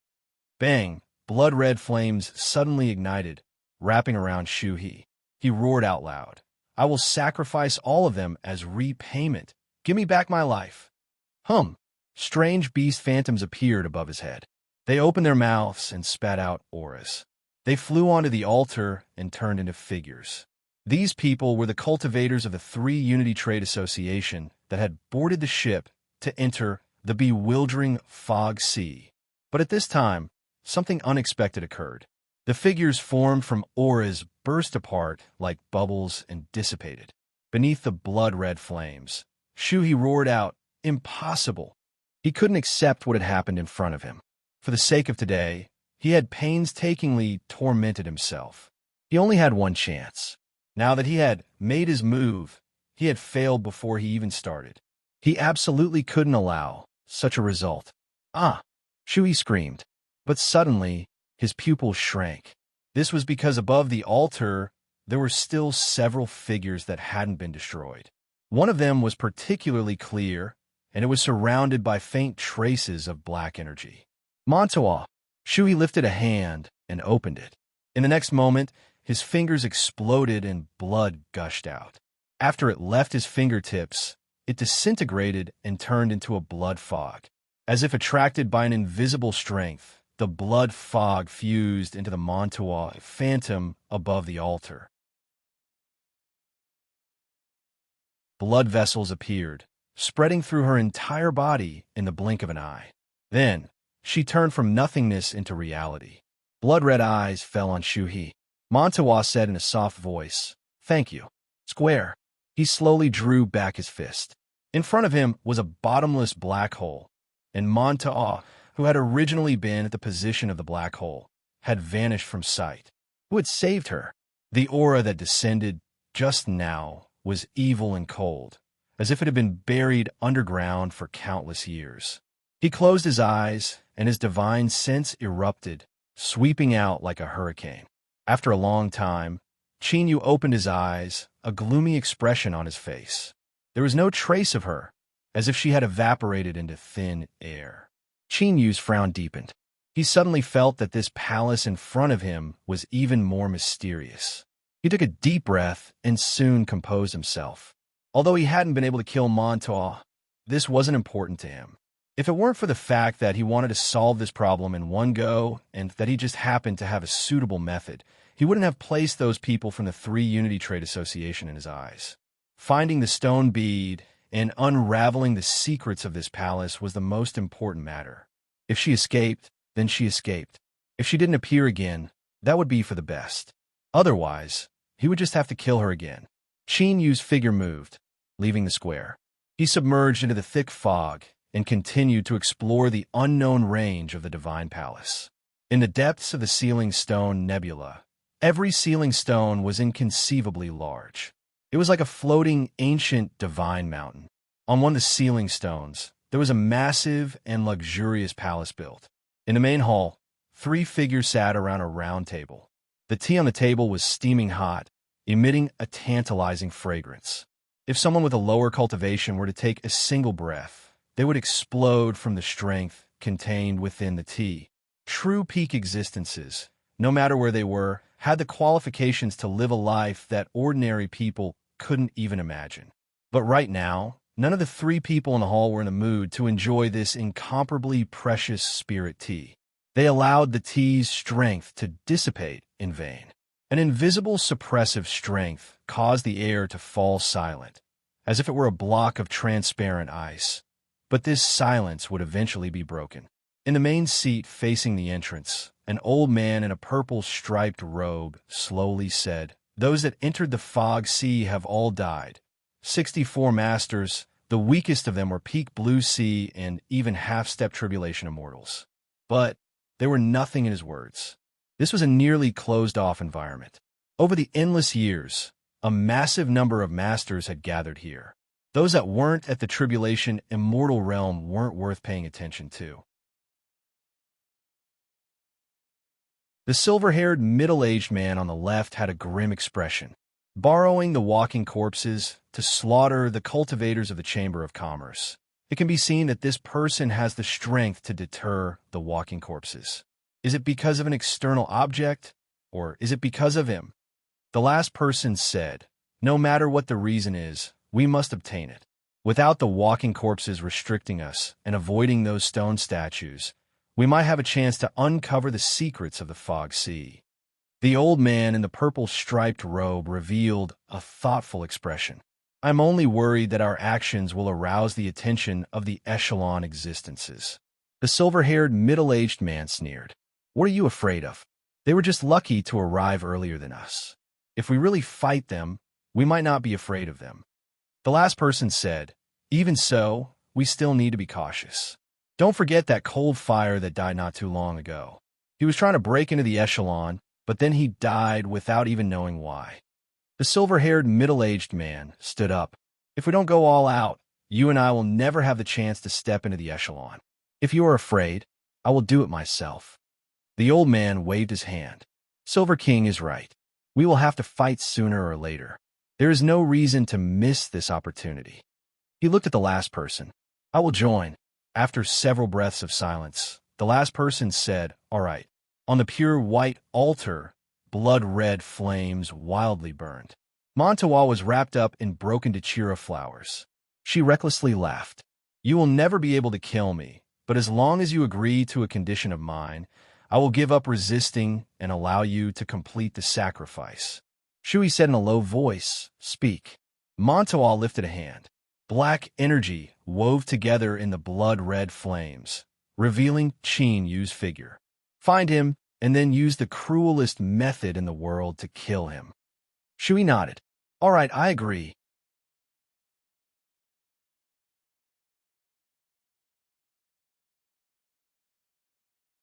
Chapter 636.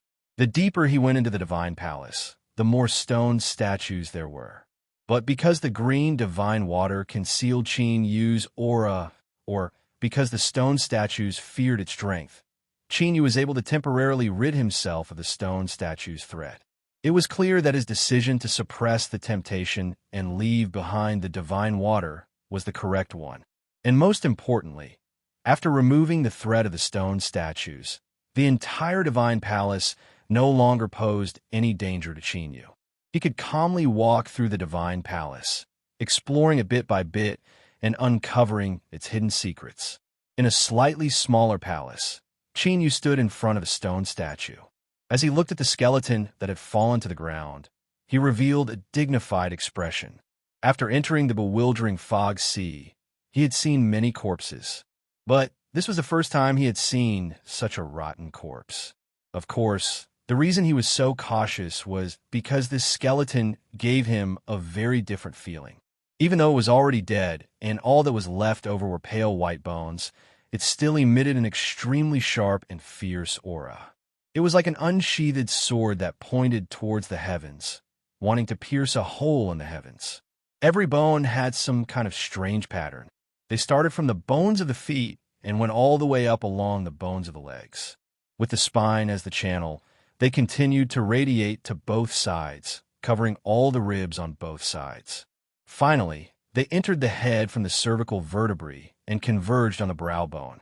Although Qin Yu didn't know what these lines represented, he instinctively felt awe. With his current cultivation and will, anything that could cause him to feel awe in his heart wasn't ordinary at all. After a moment of hesitation, Qin Yu stood in front of the skeleton. He cupped his hands together and then flicked his sleeves, taking the skeleton away. After carefully looking around the hall and finding nothing else, Qin Yu turned and left. But just as he stepped out of the hall, a deep rumbling sound came from the distance. Then, the fog in front of him began to tumble and tumble like waves. Strong winds blew against his face, causing Qin Yu to narrow his eyes. He lifted a hand and slowly opened it, his eyes instantly brightening. Stone bead. What he grasped in his palm was a low-grade stone bead. Without hesitation, Qin Yu took a step forward and howled outwards. A powerful aura tumbled around him, shattering the fog around him. Qin Yu revealed a bit of excitement. His fundamental goal in coming to the bewildering fog sea was to obtain a stone bead to enhance his will. Now, he had finally discovered it. Whoosh! Another stone bead, wrapped in fog, howled towards him. Qin Yu lifted a hand to grab it. But at this time, his eyebrows arched up and 2 fingers of his other hand caught a blue leaf. It was ordinary and the patterns on its surface were clear. It could be seen everywhere in the outside world, but this was the sealed stone world. Besides stone, there was nothing else here. There were actually plants in this palace. Qin Yu grasped the leaf and sped up. After a moment, he came to a stop with 6 stone beads in his hands. In front of him was the entrance to a magnificent palace. The palace door had been broken by some kind of power, leaving only half of the door hanging above. The gale came from the depths of this palace. Yu looked over with rapt attention. Indeed, beneath the broken palace gates, he found some stone beads that had been blocked, as well as several green leaves. Right here, however, entering the palace was not a simple matter. 12 huge stone statues stood at the sides of the palace gates. Their sudden appearance was completely incompatible with their surroundings. It was obvious that they had been moved here later. Besides the stone statues, there were also countless walking corpses. They wandered around the palace gates, looking up from time to time as if they were begging for something. Sensing the sudden arrival of a strange aura, the walking corpses all turned their heads. Pairs of gray eyes made one's scalp tingle. Roar! As they roared, the walking corpses revealed fierce expressions. Yu remained expressionless. His formidable will erupted, causing the tumbling fog to become even more chaotic. It was like an invisible hurricane swept through the world, causing all the walking corpses to stiffen. Then they began to howl in fear. All of them drew back in panic, the fierce expressions on their faces turning into fear. Among the walking corpses in front of him, there were several that had particularly powerful auras. If he couldn't suppress them with his will, then even Yu would find it difficult to deal with them. This won't be easy. It was clear that this didn't include Yu. The 12 stone statues had both humans and beasts, as well as other strange creatures. At this time, all of them were crazily absorbing the fog. Powerful fluctuations of aura erupted. Cracks appeared on the surface of the stone statues, and an oppressive aura descended. It was like a mountain falling on one's chest, making it difficult to breathe.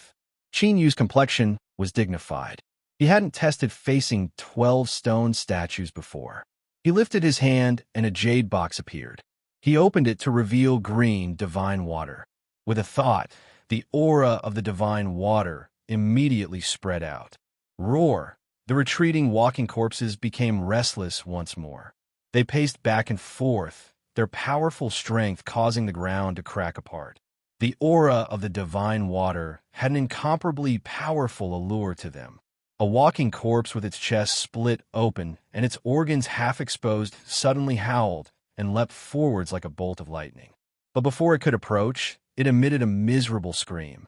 Its entire body seemed to be struck by an invisible hand, and it froze in midair. Bang! Its head exploded into pieces. Following, there was a second, third, fourth walking corpse. The fear in their hearts was overcome by attraction, but without exception, all of them were easily killed. Yu didn't even turn his head to look at the walking corpses. His eyes were focused on the awakening stone statues. If the divine water was useless, then facing the encirclement of 12 stone statues, he could only temporarily avoid them. Luckily, the scene Yu worried about didn't occur. On the surface of the 12 stone statues, cracks began to appear at an increasingly slow rate until they finally stopped. Then, these cracks began to mend. In the blink of an eye, they vanished and the stone statues returned to silence. Yu didn't dare to put away the jade box. He stepped forwards and howled, passing through the 12 stone statues and entering through the palace gates. A long divine path appeared in his line of sight. On both sides of the divine path were stone beads. Although they were all low-grade, there were so many of them that Yu's heart skipped a beat. They were buried in a thick layer of fallen leaves. Besides a small amount of fresh green on the surface, the rest had already turned yellow. Yu pursed his lips. He continued forwards along the divine path until he saw 4 terrifying stone statues that were 10,000 feet tall. They stood in pairs, occupying the 4 corners of the world. The eyes of the stone statues emitted a rich blood-red light that gathered in midair and sprinkled down, forming an incomparably massive blood-red cage. But now, these 4 stone statues were all damaged, and there were several holes on the surface of the blood-red cage. Although they weren't large, they were large enough for a cultivator to freely enter and exit. Yu sensed with rapt attention. He didn't sense anything wrong. He stepped forwards and shot into the skies, flying towards one of the holes. Looking up, Yu stiffened. His mouth subconsciously fell open, a look of shock on his face. He saw that within the space of the blood-red cage, there were actually several giant ancient trees growing. Their roots were exposed to the ground, twisting about like giant dragons. The canopy of these trees blocked out the skies and was composed of countless branches. Between the green leaves, there were blue fruits. These fruits were the keys to entering and exiting the sealed stone world, the stone beads that could resist the destruction of will. That's right. Although the colors were different, whether it was their appearance or size, they were completely the same. And most importantly, beneath this ancient tree that supported the heavens, there was a thick layer of stone beads. This could no longer be described as quantity, but rather as a mountain of stone beads. At this moment, even Qin Yu's mind blanked out from the impact. He fell into a state of silence for a long time. Within the sealed stone world, in order to survive, everyone used every method they could, even killing each other to obtain these stone beads. But these stone beads were actually the fruits of a large tree. After they ripened, no one picked them up. Instead, they fell beneath the tree like pebbles on a riverbank with no end in sight. After a long time, Qin Yu took a deep breath and closed his eyes. Just now, he had an impulse to rush in and take away all the stone beads. If he could absorb all of these stone beads, just how powerful would his will become? Just thinking about it left him excited and trembling. I can't be anxious. Steady, steady. He repeatedly warned himself. After a moment, Qin Yu opened his eyes and carefully swept his eyes over the ancient tree that supported the heavens as well as the mountain of stone beads. Soon, he discovered that something was wrong. Although there was a thick pile of fallen leaves on the ground, it was clear that the thickness was different. Some places seemed to have been bombarded, forming giant pits. In addition, some of the thick roots exposed to the ground were incomplete. It was clear that they had been damaged by some external force. A vine hung down from the ancient tree, its ends covered by dead leaves. Looking down, one could faintly make out something pale white. Qin Yu's pupils shrank. Human bones. It seemed that he wasn't the first person to arrive here from the sealed stone world. The hole in the blood-red imprisonment was also evidence of this. As for this seemingly peaceful ancient tree, it was clear that it wasn't as harmless as it seemed on the surface. Indeed, in this world, there was no such thing as a free lunch.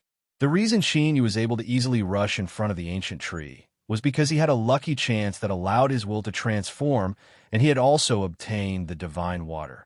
He didn't believe that others would have such luck. If they had relied on their own strength to arrive here, just thinking about it was horrifying. But even such a terrifying existence had died beneath the ancient tree. Although it wasn't as he imagined, it was still enough to make Qin Yu feel a sense of dread. Qin Yu stood outside the blood-red imprisonment. He took a deep breath, and a decisive look appeared in his eyes. After discovering the ancient tree and stone beads, it was impossible for him to give up. Since this was the case, there was no reason for him to hesitate. Riches and honor came from danger. If he wanted to obtain great good fortune, he naturally had to withstand the corresponding dangers. In the world of his mind, the ancient giant reared its head back and roared. Once a great danger arrived, it could transform into an ancient being at any time. Moreover, the black bead that Undying had given him before he left had the phantom of spectral disaster sealed within. It should be enough to preserve his life. After finishing his preparations, Qin Yu no longer hesitated. He stepped inside. Although there was only a single layer separating them, the inside and outside of the blood-red imprisonment were two completely different worlds. A boundless aura erupted from the ancient tree.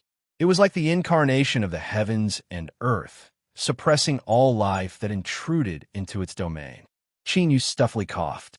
His face paled, as if he were carrying an entire mountain on his back. His body shivered. After a moment, Qin Yu was just barely able to adapt to the suppression of the ancient tree. He took a step forwards.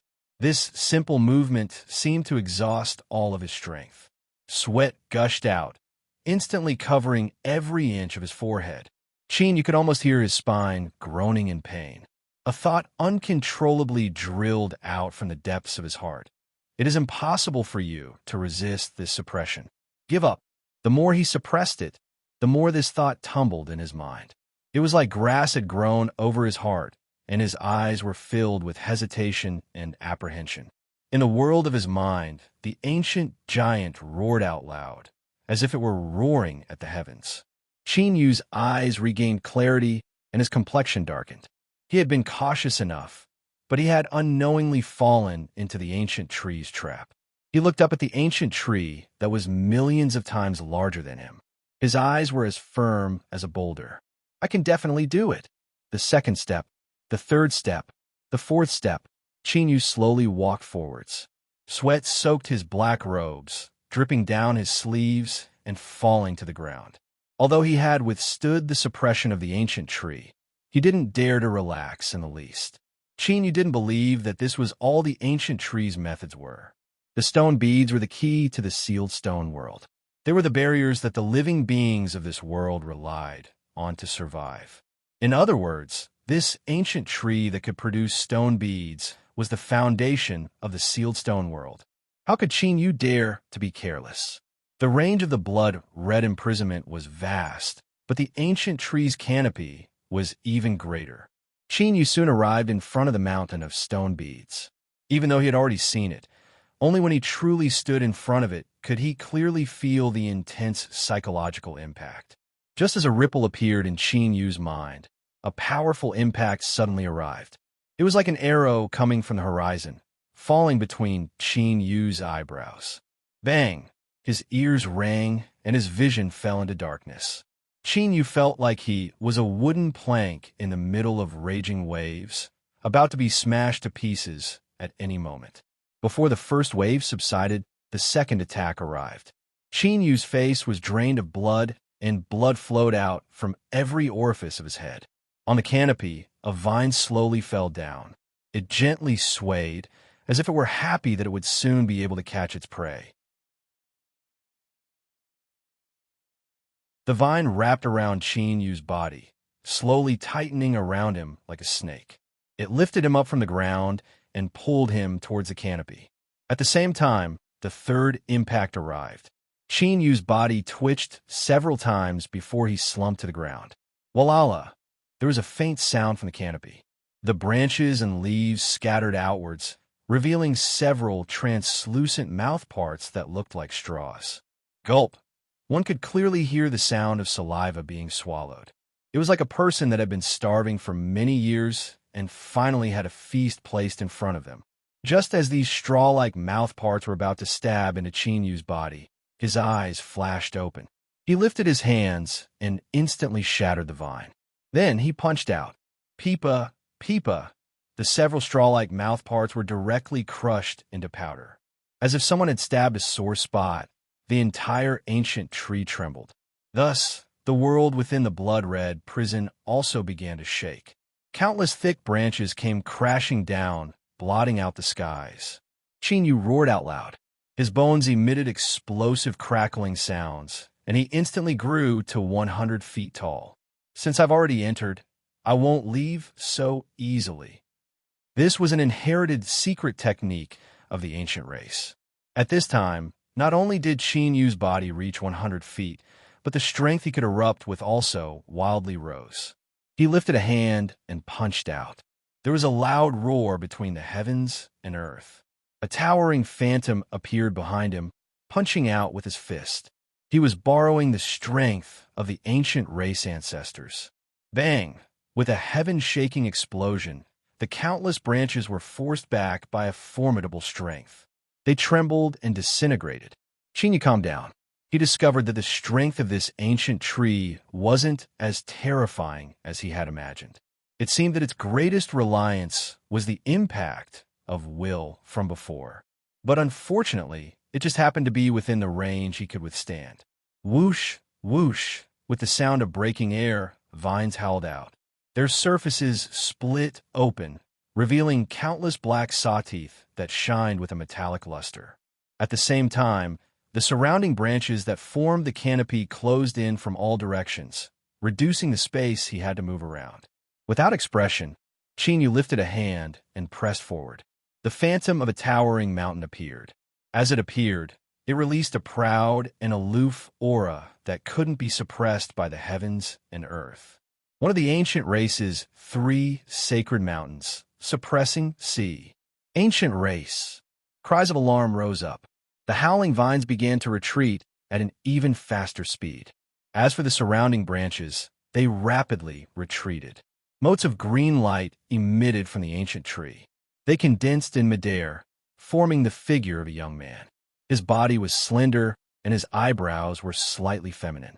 He was actually a typical man with the body of a woman. At this time, he stared at Chinyu with a solemn expression, a trace of panic in the depths of his eyes. Chinyu asked, "Who are you?" The man suddenly opened his mouth and spoke some strange syllables. Seeing that Chinyu didn't respond, the nervousness in his eyes immediately faded away. "So you haven't returned to the ancient race's holy land to accept the baptism of the Holy Spring." Chinyu immediately understood that he had been probed, but he didn't panic at all. He lightly said, "So what?" The man smiled. "Young ancient, I ask that you not misunderstand. I come from the 7 Saint World Spirit race and have been on good terms with the ancient race for generations.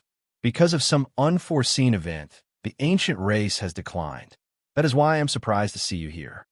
Chinyu frowned. "Why should I believe you?" The man bowed. "You can call me Fox Earflower. That is my true name. According to the customs of my spirit race, after you know my name, you and I are considered friends. Young ancient, I understand your cautiousness, but I will soon prove to you that I have no ill intentions towards you." He paused for a moment and then said with a gratified tone, "On the contrary, I will give you a good fortune that will help you become even stronger." Chinyu said, "Why don't you tell me about it?" The fox ear-flower looked at the ancient tree that supported the heavens, his eyes filled with the vicissitudes of time. "I've already been trapped here for many, many years. It has been so long that many of my memories have become blurry. If it weren't for me constantly fighting with him, I fear my consciousness would have already vanished." He bowed. "First, I must apologize to you. I have consumed too much strength, and most of my consciousness is in a deep slumber. Just now, I instinctively urged the ancient tree to hunt." Chinyu lightly said, "Let's get to the point. I don't have much patience." The fox ear-flower smiled. "As expected of the ancient race, you all have such impatient personalities. What I want to tell you is that buried beneath this great tree is an extremely powerful existence of the war race. He tried to return from the dead, so I gave up everything and sealed him here. But his strength is far too great. I cannot kill him, and there is even a chance that I will be swallowed by him.